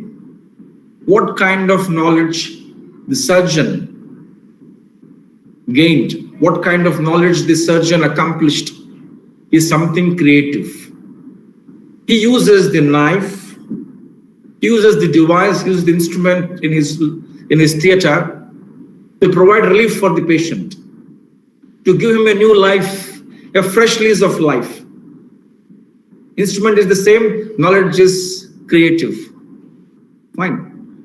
And the same knife is used by a rogue, by a delinquent, by a lawbreaker, to threaten somebody, to intimidate somebody, to loot somebody, to cause harm, to injure somebody. That's the knowledge gained by the thief. So any knowledge has twin purpose, twin roles to play. But as teachers in the classroom, we are supposed to use it in a creative manner. Creative use of knowledge in the classroom would send right signals for the students, right? And as teachers, there is tremendous responsibility on our shoulders in imparting the quantum of knowledge for good purposes, because we are sending them to be enlightened citizens to the society. I may sound idealistic, but these are certain things that we have to think pragmatically. We have to lend this practical dimension, right? These are not something obsolete, out of date, out of fashion. It is implicit, undeclared in the classroom that the teacher has a remarkable role to play in imparting knowledge. But what kind of knowledge? Is it creative knowledge or destructive knowledge? Fine. What is that you are pumping? What is that you are disseminating that is more important? As teachers, we create values. And we are listening to Dr. Narendra Garu about human values, values of compassion. Fine. Creative thinking involves the quality of compassion, one human value. Right. There is one organization in the United States, I remember, that it was started by 40 senior citizens. The purpose was to provide food for the needy, for the underprivileged, for the poor. And these 40 people gathered at one place and decided to go around places and then distribute food on wheels. So later, over a period of time, it became a huge mission, a huge initiative. Meals on Wheels is a famous organization now in the US. How it emerged, how this creative value emerged? It emerged out of compassion, right? So creative thinking involves compassion. And we can create values in the class by these small acts of kindness. Fine. It is possible for all of us. And let us not forget the fact that we're all human individuals with both our own strengths and weaknesses. We are not so pious, not so sacred. We have our own follies. To the extent possible, whatever is feasible for us in the classroom, if we can, not that we cannot be harsh in the classroom towards students. We are all harsh, sometimes only to be kind. Like we say, the cruel kindness of a surgeon's knife. The knife of a surgeon, it can't be nice. It can't be pleasant. The surgeon should pierce the knife to remove the tumor. But then what is he doing? He's doing a noble job to set right things. Okay. Good. Right. Fine. You're free to interact at the end of the session. Let me complete. Right. I appreciate your effort of citing oxymoron, where two opposites are juxtaposed. Fine. We are creating opportunities in the class. It is possible for a teacher. It is not beyond the possibilities of a teacher to create opportunities. I'll narrate one anecdote in the life of Sir C.V. Raman, who was down to earth as a scientist. Today we talk about projects, we talk about facilities, we talk about grants, we talk about FIST, we talk about tech funds and all that. He was working in a tin shed in Kolkata. He was sharing somebody's lab. He was working in AG's office as a clerk, and he took that employment to win the bread. And his passion was science. We all respect as engineers. as teachers. Sir C.V. Raman is admirable character, admirable personality. When he joined ISC Bangalore, he was heading the institution that was established by the Tatas. We all know that. He wanted to recruit some project fellows who would join the institute and help them in their research pursuits. So there was one student who came from a distant place to attend the interview. There was a test conducted by ISC, a screening test, and students from different parts of the country were there to take the exam and to try their luck of joining one of the most primary institutions of India, Indian Institute of Science. And that candidate was not selected. Sir C.V. Raman wanted the office staff to disburse TA and DA for all the participants. Whoever came to write the examination, whoever attended the interview, whatever it is, let them be paid the travel expenses. On the same day it was disbursed, it was paid, and one particular candidate stayed overnight. And the next day he was waiting for Sir C.V. Raman to arrive. And Sir C.V. Raman arrived punctually. And the clerk approached Sir C.V. Raman and said, one candidate wanted to meet you. He has been waiting for you, and he wants to speak to you. And Sir C.V. Raman, with all grace and magnanimity, allowed the candidate to talk to him.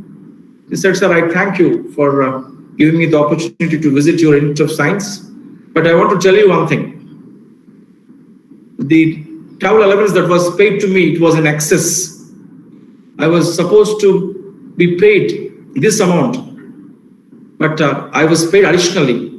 I wanted to tell you and return the amount. That's the purpose I stayed back. And another reason was to get a glimpse of you, a great scientist.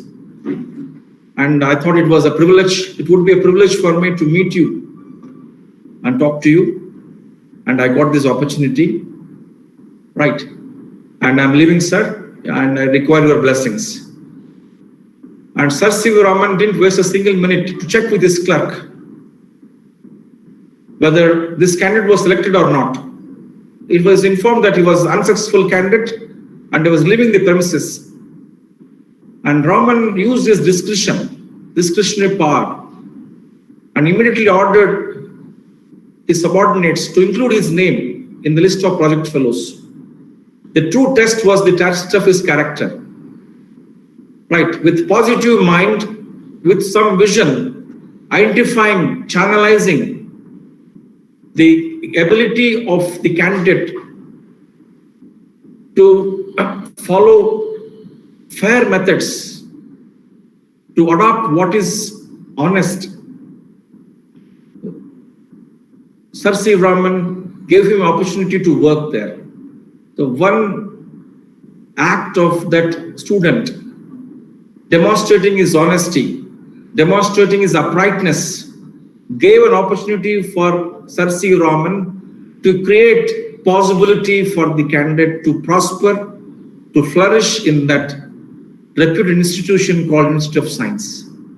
So this particular incident in the life of that candidate, of that student, who received not only the blessings of Sir C. Raman, but the opportunity to be part of Indian Institute of Science, really drives home the point that regardless of our position, cadre, we can always create good opportunities for those students when you find real worth in them, when you find the real zeal in them, when you find the real inquisitiveness in them, when you find the real quest in them. And it is not possible for all of us to identify these qualities at one go. It is only through keen observation in the classroom. Sometimes I'll also talk about the constraints before the teachers. And our primary duty is not creation or teaching soft skills or teaching morals in the classroom. We're all grappled with our own syllabi, and we have our own limitations in the classroom. But regardless of these limitations, if we can do something worthwhile in this direction, that will be a real blessing for the students. We can create wealth out of the waste. How metals are recycled, aluminum is recycled, plastic is recycled. Create respect, right? I would add command respect. Teachers, as teachers, we should command respect. One should not demand respect. We can create respect for ourselves by virtue of our deeds, right? The one who is most watched is the teacher. I think of all the noble professions that we have, teaching is sought after profession. We are watched carefully. We are watched cautiously by other sections of society. It doesn't matter if an officer is corrupt, right? It matters, of course. But if we are found guilty of wrongdoing as a teacher, we lose respect. So we have to create respect for ourselves. So all these aspects are implicitly, unconsciously observed by students. That's the purpose of mentioning these aspects as a part of my session. Fine. They have keener eye. The students have keener eye. So through their keener understanding, to their grasp, they would receive, they would assimilate certain good things, not merely from our teaching, from our disposition, from our behavior, from our attitude, even our personal demeanor, personal, aspects of our life. The personality of a teacher is a personality not physical personality, physical dimension of that. Your traits, your qualities, our virtues. I should use the word our, not your. Our virtues, our traits, our qualities, our weaknesses, our strengths, our follies, right, are invariably, undoubtedly under scrutiny by the students. So we owe the responsibility of creating respect for ourselves, and in turn, we can generate that respect from the students so that a teacher can command respect from his colleagues and from the students. And we can create harmony, right? And today even we find disharmony among the staff, among the colleagues, teachers, one such fraternity. Teachers are ready to disagree, to agree with others. Okay, so there is nothing wrong, as I've said, is a democratic act, disagreeing. But harmony lies, creation lies, right, in harmonizing our thoughts. What is good at the end of the day? What is good for the students? What is good for our profession? Can we create that? Can we eliminate those destructive thoughts?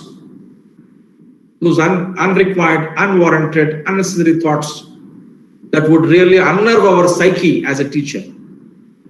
Okay, we can send those,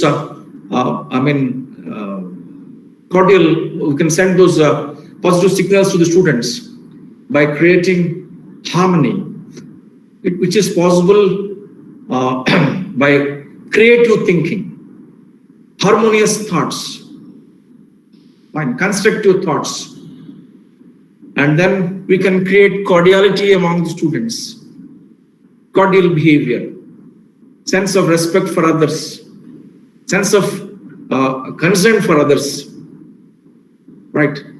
And curiosity, we all know that I have said how keenly they observe the teacher in the classroom. Not only our dress, but also address. As Swami Vivekananda says, a man is not judged merely by his dress, he is judged by his address. Right? The language of the teacher, the body language of the teacher, the sources that the teacher uses in the classroom. Right? They have all the credit and debit account students maintain the ledger. A curious student maintains the ledger about the teacher, not about his personal life, but about his classroom behavior, classroom conduct. So they are inquisitive a lot. Students are inquisitive a lot, not about the personality of the teacher, but you can really generate that interest in the subject. Imagine, had there not been Subramaniam Iyer, teacher of Kalam in Rameshwaram, a small town called Rameshwaram, who created that scientific temper in his mind, who instilled those thoughts in his mind to embrace science, to excel in science. It was his passion to watch birds. And Sivar Subramaniam Iyer used to take Kalam to the seashore in the evening and made him observe the flight of the birds, how they take off and how they land, the scientific phenomenon behind that. So gone are those days. Things may not be conducive for all of us. Students these days, especially students of engineering, are dynamic, they are enterprising, they are so expressive.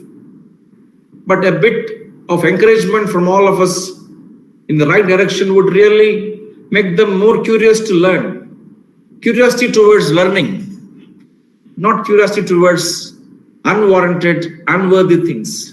So these things are possible as teachers. And then let me move on to the other part of creation. Sometimes creation is counterproductive, right? We create sensation to seek undue attention from the people. We always seek attention from others. We are so conscious about others. Sensations we create, which bear no relevance, which are immaterial, right? Which are inconsequential sometimes.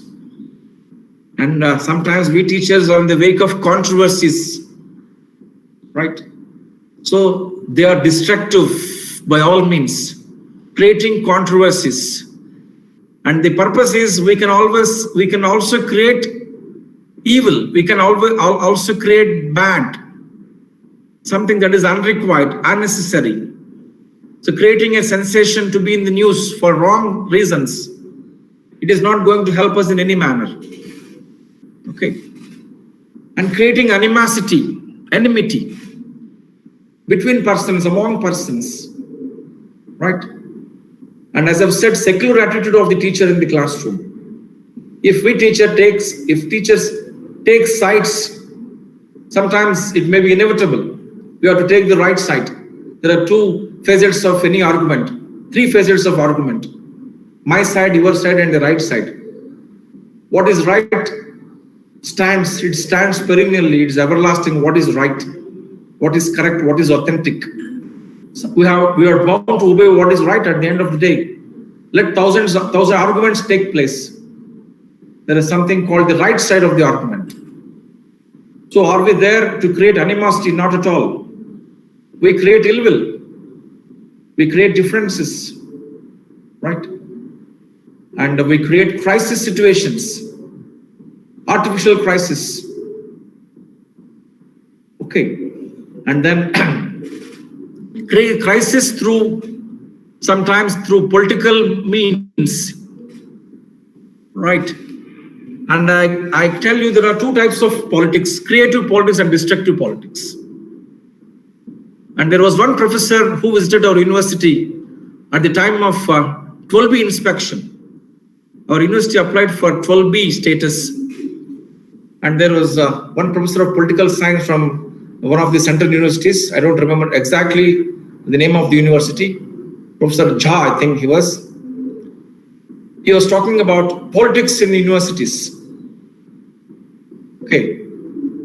And he said, we require politics. There is a politician in every human being, individual. The question is whether we practice creative politics or destructive politics. The question is whether we pursue constructive politics or destructive politics, unworthy politics, right? whether we practice welfare politics or dirty politics. So there is nothing wrong if you pursue politics. The question is whether they are good or bad. And I was also listening to a professor from English and foreign languages who was in the university for a seminar. I said, sir, are there politics in your department? He said, yes. Then asked, what kind of politics? He said, dirty politics. So they are both creative and destructive. So we can create crisis by practicing dirty politics, right? Let us stay away from that. And we create unrest in our own mind, unrest in the minds of the students by using some intimidating words in the classroom. We cannot always be nice towards students. As I have used oxymoron, one of the participants was referring to it. So to the extent possible, let us not create that panic in the minds of the students, that unrest. Right? We have seen how the violence created in the world didn't yield anything fruitful. There is a proverb in English: peace hath victories no less renowned than war. Peace hath her victories no less renowned than war. What is that we gain when we create violence, when we create unrest, when we create crisis? Right? The kings, the emperors, they all left this world, leaving those imprints, causing loss to humanity by waging wars. We all heard the famous verse from Bhagavata, Kare Raju Rajamun Galagare Vareri, Sirimutagattukuni Povanjalare, Peranan Galave. Right? They fought wars, long battles, which caused colossal destruction to the humanity. Right? So there is nothing creative about these things, but peace. The victories of peace are more glorious than the victories of war. The victories, the successes of peace are more fruitful, more rewarding, more useful, more purposeful for the humanity, making us more and more civilized. The achievements of farmers, the achievements of scientists, the achievement of parliamentarians, the achievement of visionaries, the achievement of thinkers, the achievements of intellectuals, how they brought glory, how they metamorphosized our lives, and how we had to pay a heavy price when we resorted to violence, when we chose the path of violence. Even today, the Far East suffers because of this war, because of the atomic bomb. How it gave scope to sometimes bad things, give scope for creative things. Japan was reeling. Japan was struggling under utter poverty. And there was no hope at all. And utter despair prevailed in Japan. But this crisis situation gave them opportunity to rise to the occasion and to emerge successful. Sometimes destructive things also help us to trace back the roots of failure, identify them, remedy them, and to emerge successful. You know how Japan again came back? There was something called ultra-patriotism. We heard about patriotism. It's like something like ultrasound investigation, ultrasound scanning. Japan embraced a movement called ultra-patriotism. We are the losers. We lost something because of violence. We can't remain silent. So let us work hard. Let us build this country. Let us build this nation. Let us reach the heights of glory. Everything has been devastated. Everything has been lost, but we didn't lose the hope. So how, over a period of time, Japan reached the pinnacle of glory, we all witnessed. How Japan today is a much sought after nation in terms of science and technology. right? And people go there to pursue PDF after their doctoral research. Japanese universities, they offer even for Indian students, Korea, Japan, not to speak about North Korea, right? So we create envy, we create suspicion, and all these things are related to something what we call evil. Evil is self-destructive. So we can create good, we can create evil, and we can always apply this thing to our classroom situation. And we all know the story of Bhasmasura, who received the boon from Lord Shiva, right? Once he rests his hand on anything that would be turned into ashes, that would be reduced to ashes. And he really enjoyed the boon from Lord Shiva.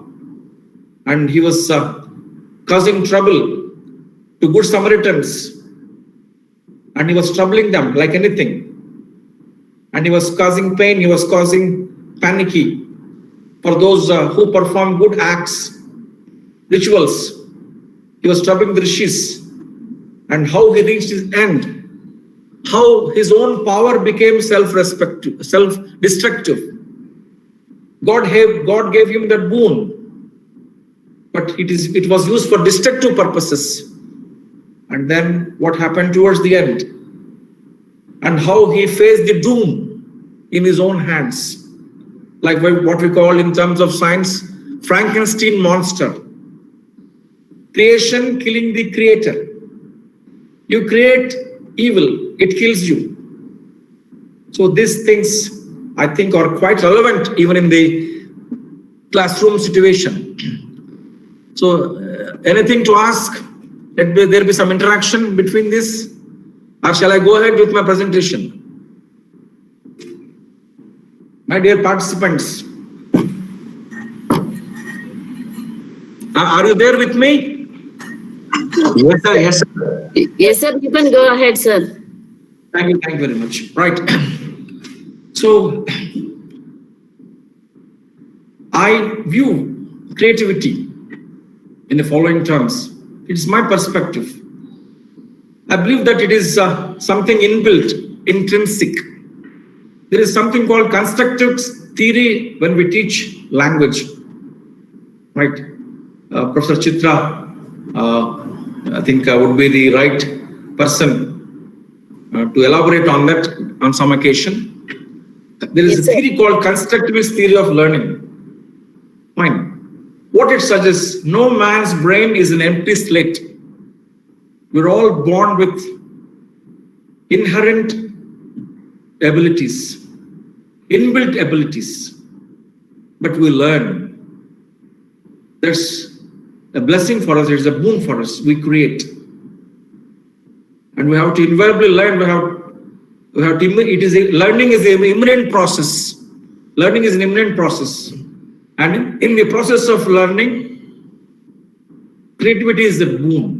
We have a bunch of learners before us. Right, let us all accept the fact that they too are creators. They have their own creativity, which is intrinsic, which is embedded, which is dormant, it is hidden, which is subtle. I don't think creativity is something that is tangible, it is intangible. Right, I don't think I'm using heavy word. Tangible would mean something that you want, something that is not concrete, something that is abstract, not to be seen with the naked eye. Fine.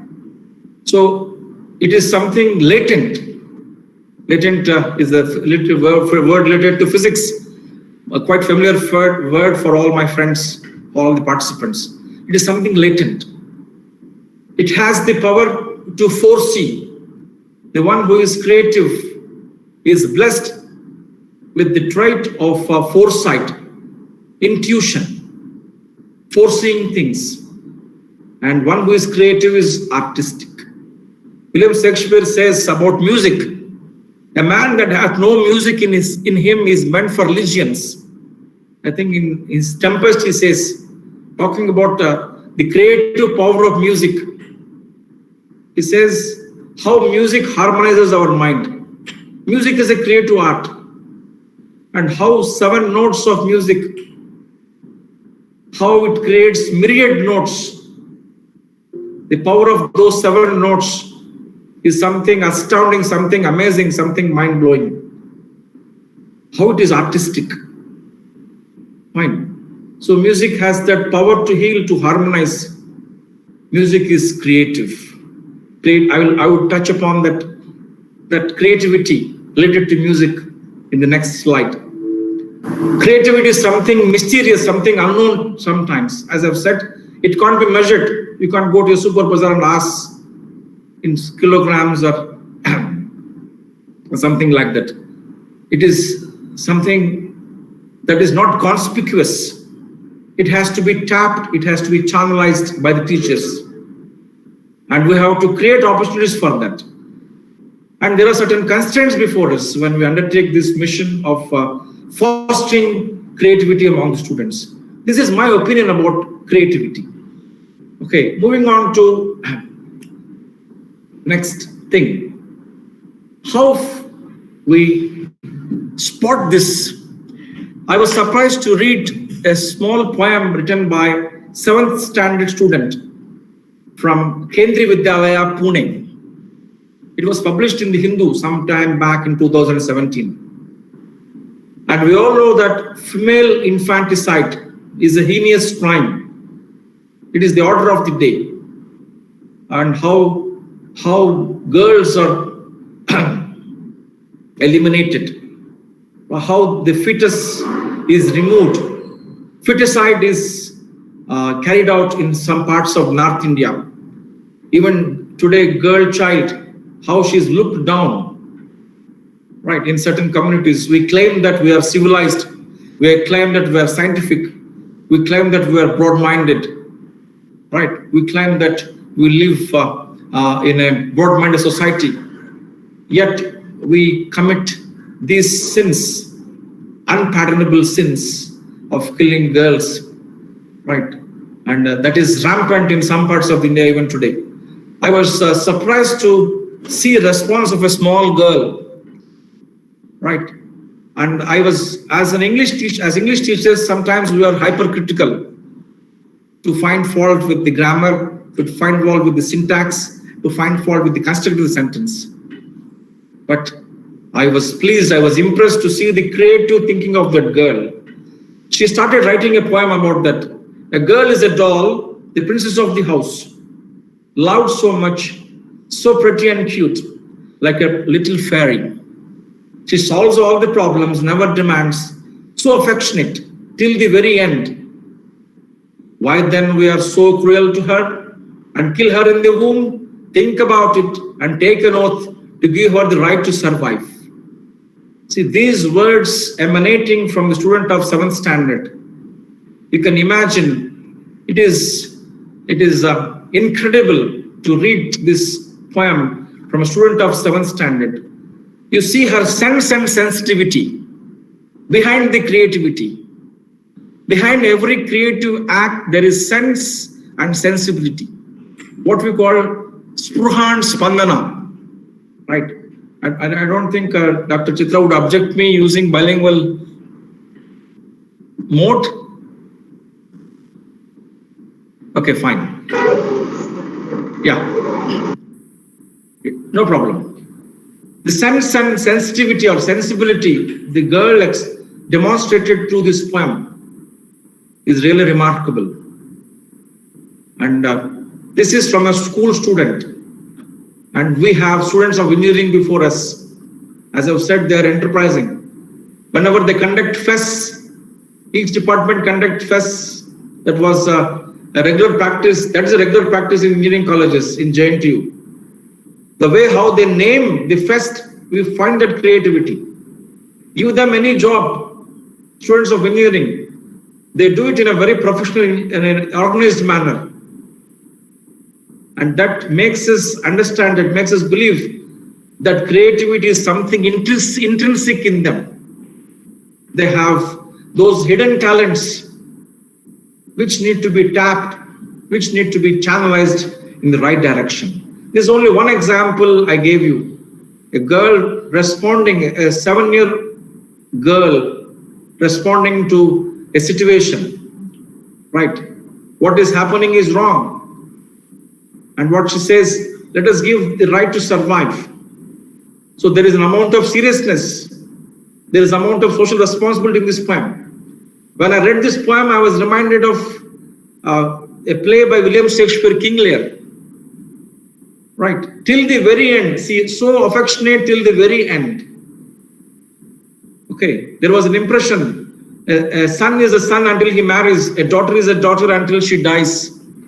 Right, with all due respects, with all humility at my command, I offer these views emanating out of the play King Lear. How two daughters of King Lear ditch him, mislead him by speaking those sugar-coated words. Till the very end, I'm talking about the creative talent of this girl, her vision, her understanding, her keener sensibility, her awareness to respond to a situation. And I appreciate even those teachers, right, who infused those thoughts in her mind. And those parents also deserve, right, kudos, because encouraging the child to attempt such works. So it is really creditable. And let me move on to what is our role. We have number of questions, right? I framed from questions. Okay, that's the mode of our teaching. We elicit answers from the students. Are we creative in the classroom in terms of imparting knowledge or skills? That's the basic question that we have to ask. We're always busy covering the syllabus, right? Our job is to cover, underline the word cover, right? Are we discovering something? Is there discovery in the classroom? Discovering the creativity of the students. And I remember one of the professors of English addressing an orientation program. He said, we have to uncover the syllabus, not cover the syllabus. If teaching is to be carried out in the true sense, in the real sense, a teacher should attempt to uncover the syllabus, not cover the syllabus. So, are we creative? Same topic we teach every time. Right? When given a chance, when the syllabus is revised, and most of us sometimes remain complacent. I have been teaching this. If I take a new topic, I have to prepare once again, I have to prepare notes, I have to consult other sources, I have to add, append, and then I have to take some extra burden. And are we prepared to accept those challenges? Are we prepared to fine-tune our methodology of the teaching in the classroom and to make our methodology of teaching more creative? Fine, that's the first question. Are we passing that message to the students that we are creative in the usage of words, in the usage of expressions, in our choice of terminology in the classroom, relevant to the text, relevant to the matter? Are we monotonous? Are we stereotyped? Okay, whatever we do in the classrooms, they have to be well within the limits of decency. They have to add meaning, they have to add value to what we teach. Creativity doesn't mean amusing students, entertaining students by cracking nonsensical jokes. Are we really making sense by using creative methods in the classroom, by really adding a new dimension to the topic that I taught last year? Did I bring new examples? Did I bring new illustrations? Right? Am I correlating this topic to another topic which would enhance the understanding of the learner? Am I expanding the horizons of his or her thinking? A teacher needs to introspect. Okay, what we call reflective practice, introspection of the teacher, some sort of soul searching we have to do, coming from the classroom, sitting in our chair in the staff room, sipping a cup of coffee. Let us introspect whether this class was a flop or a hit, whether they were there with us, whether they were curious, whether they were confident, whether they were diffident. That would be some sort of incentive for all of us. We all get our incentives every year in the form of increments. But this increment, when we see the smiles on the face of the students, when we teach creatively, when we see those signs of gratification on their faces, that is something priceless, right? That's something precious for all of us. So do we create novel ideas or imitate? Okay. So today we have so many sources. Let us stop imitating. Let us be novel. Let us be innovate. Let us innovate things. I have to quote Larsen Freeman, who talks about techniques of teaching, where he says, the learner should use that part of the brain which creates, not that part of the brain which imitates. Okay. One behavioral theory says, rehearse, imitate, repeat. Okay. If you want to foster creativity among the students, right, one suggestion would be allow them to think on their own, allow them to be expressive. Let that part of brain operate, that part of the brain which creates, not that part of the brain which imitates. Okay. Are we promoting, are we fostering original thinking? Can they write on their own? I feel bad when I dictate notes for my students because they come from rural background, right? They require that help, they require that support. First 2 semesters, I tell them, we support for a couple of semesters. Then you have to make an effort on your own to write, to think on your own and write, because they have to face the interviews. They have to open up. Right? They have to be vocal in the interviews. Right? When they fail to express the technical knowledge that they gained by using words, by communicating properly, the fault lies with us also. We never allowed them to think. We never allowed them to be original. Do we create conducive ambience in the classroom to make the learner expressive? Okay, how many of us, I don't think it is possible for the teachers of engineering, right, to give time for each student to express.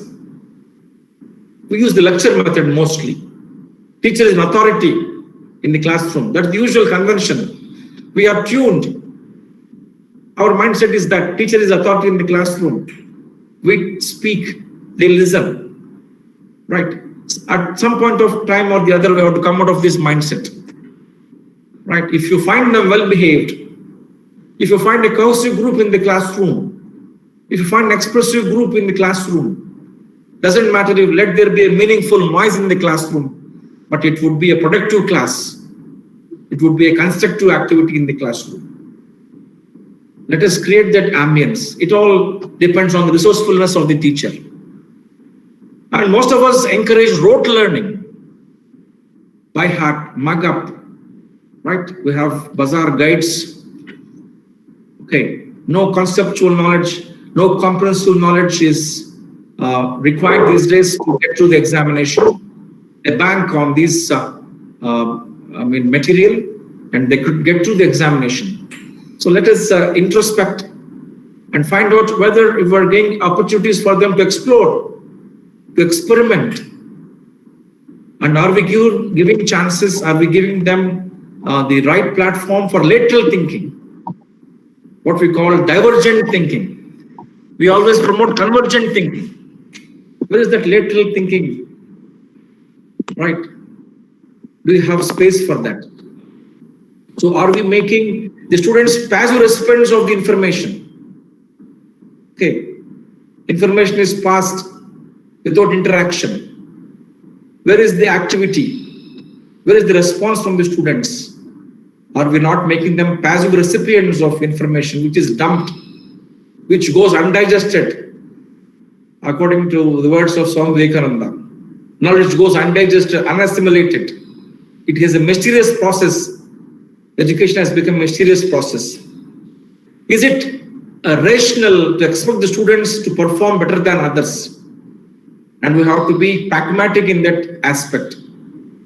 Right? We always expect parents and teachers expects to perform better than others. Okay, without actually gauging their potential. Fine. What are the constraints before us?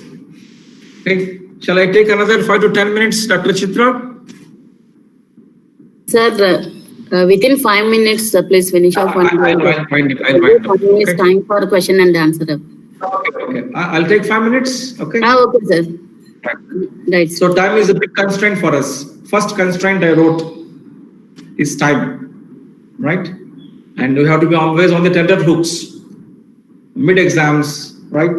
And then evaluation, other duties and all that. Where is the time for us to generate, to foster, to nourish, to nurture creativity in the minds of the students? Sometimes we have personal inhibitions. It is not my duty at the end of the day. These personal inhibitions block us. They become stumbling blocks for all of us to go beyond and imbibe the creative thinking in the minds of the creative thinking in the students, among the students. We lack that real instinct, right? Sometimes poor motivation levels of the students. Okay, we fail to spot, right? And no motivation on the part of the student is also an impediment for us. No interaction in the classroom, and we have professional constraints, right? If you go on lecturing about creativity in the classroom, we are going experimenting innovative ways in the classroom, the principal may question, okay, tomorrow, why you didn't cover the syllabus? We are lagging behind. So are we teaching content? Are we teaching skill? There's another dilemma in the mind of the teacher. So lack of beyond the text thinking. A younger generation of teachers, basically who are emerging teachers, with due apologies, let me tell you, we lost the habit of reading. We lost the habit of reading classics, even newspapers, right? I don't think it is something malnutritious if you bank on unworthy things that you find in social media. A newspaper, a good magazine, a good book is always a nutrient, a very good supplement. Okay, so we can develop that beyond the text thinking. We can use that beyond the text. Comprehension, intelligibility in the classroom, and foster creativity among the students. And our attitude is also a problem. We are confined to some quarters. We are conservative, right? And we are happy with students perform, whether they become competent or not. And let us, at the end of the day, let us be magnanimous. Professional magnanimity on the part of the teacher. Make him think. I would like to quote, the character Irfan, if I'm not wrong, from the film Tare Zameen Par. Okay, it's a must-watch for all the teachers, right? And it is a wonderful film produced by Amir Khan, right? And you cannot help but shedding tears rolling down from your cheeks. How he tunes a boy, identifying his talent. A boy suffering from some ailment, dyspepsia. Finding difficulty in reading the words. What is his passion, his drawing? How he encourages the child. How he talks to the parents. How he takes them into confidence. How he molds the boy. Of course, it is cinematic. Cinema is different from real life. But if we can, demonstrate a tinge of that, a bit of that, if a few students benefit out of our magnanimity, that would be really worthwhile. Okay, and I will conclude. Say you can foster this by encouraging them to read, critical reading, not just between the lines, and you can always encourage them to write book reviews, right? In NIT Warangal, as you know, it is part of their curriculum, book reviews, free writing, regardless of the subject, which is relevant, which is decent, which is dignified in its own way, which is worth reading. You can always ask them to write. You can ask them to do some topic analysis, making them groups, right? And encourage them to read good books. That's how you can nurture it. And let there be a discussion in the class about book talk. You can spare at least 5 to 10 minutes in the class, in a 1 hour class on a book talk. And as I've said, creative writing, right? That brings, that lends a new dimension, a new charm, a new grace to their creative thinking. Writing, it's always nourishing. So I conclude with this lines by Covey. If you sow a thought, it reaps an action. If you sow an action, it reaps a habit. Habit is a second nature. You're sowing a habit, you reap a character. You sow a character as a teacher, it reaps a destiny. Thank you very much. I thank Professor Chitra and her illustrious team for giving this opportunity. I can take a few questions from the participants.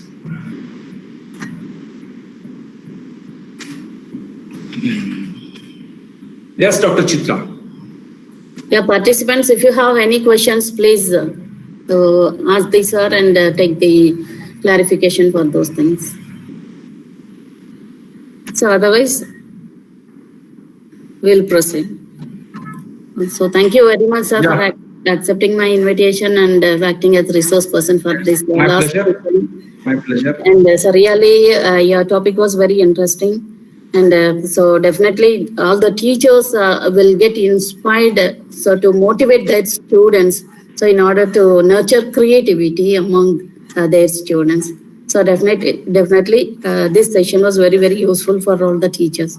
Now I would like to invite Mr. Jehuras to propose vote of thanks to Jain sir's session. Over to you, Mr. Jehuras. Thank you, madam, for giving an opportunity to give vote of thanks to our sir.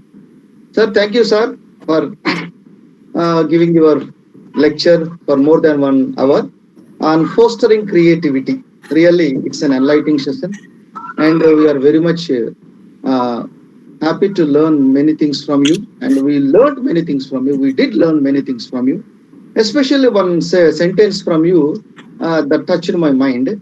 An active student maintains the ledger of his teachers. Really, students are maintaining ledgers in their minds is really a wonderful thing. The best example is Abdul Kalam, influenced by his teacher Subramaniam, and also a 7th class student writing a poem on poeticide and infanticide is really a testimony, an example that students do maintain the mental ledger records of their teachers. Thank you, sir, for reminding us a very good quote from John Milton, Paradise Lost. The mind is its own place and in itself can make hell of heaven and heaven of hell. Really, it is the mind. One thing you have touched upon, you have to use that mind which leads to creativity. As lecturers, we are reminded that we should be creative. We should inculcate creativity in the mind of the students. Thank you, sir, for enlightening us and for giving us a very inspiring lecture. Thank you on behalf of all our participants. Thank you, sir. Thank you very much. Thank you, madam. Thank you, Jahuraj Garu, for all your nice words. Right, they mean a lot for me. And I'm thankful to Dr. Chitra for giving me this opportunity. And I wish all the participants all the very best in their careers. Right? And I wish them a wonderful and a glorious career ahead. Thank you very much. Thank you very much, sir. Thank you, Mr. Thank you, madam. Thank you. Bye-bye. So tomorrow we'll begin the session exactly at 10 o'clock. I request all the participants to join before 5 minutes. Are you listening to me?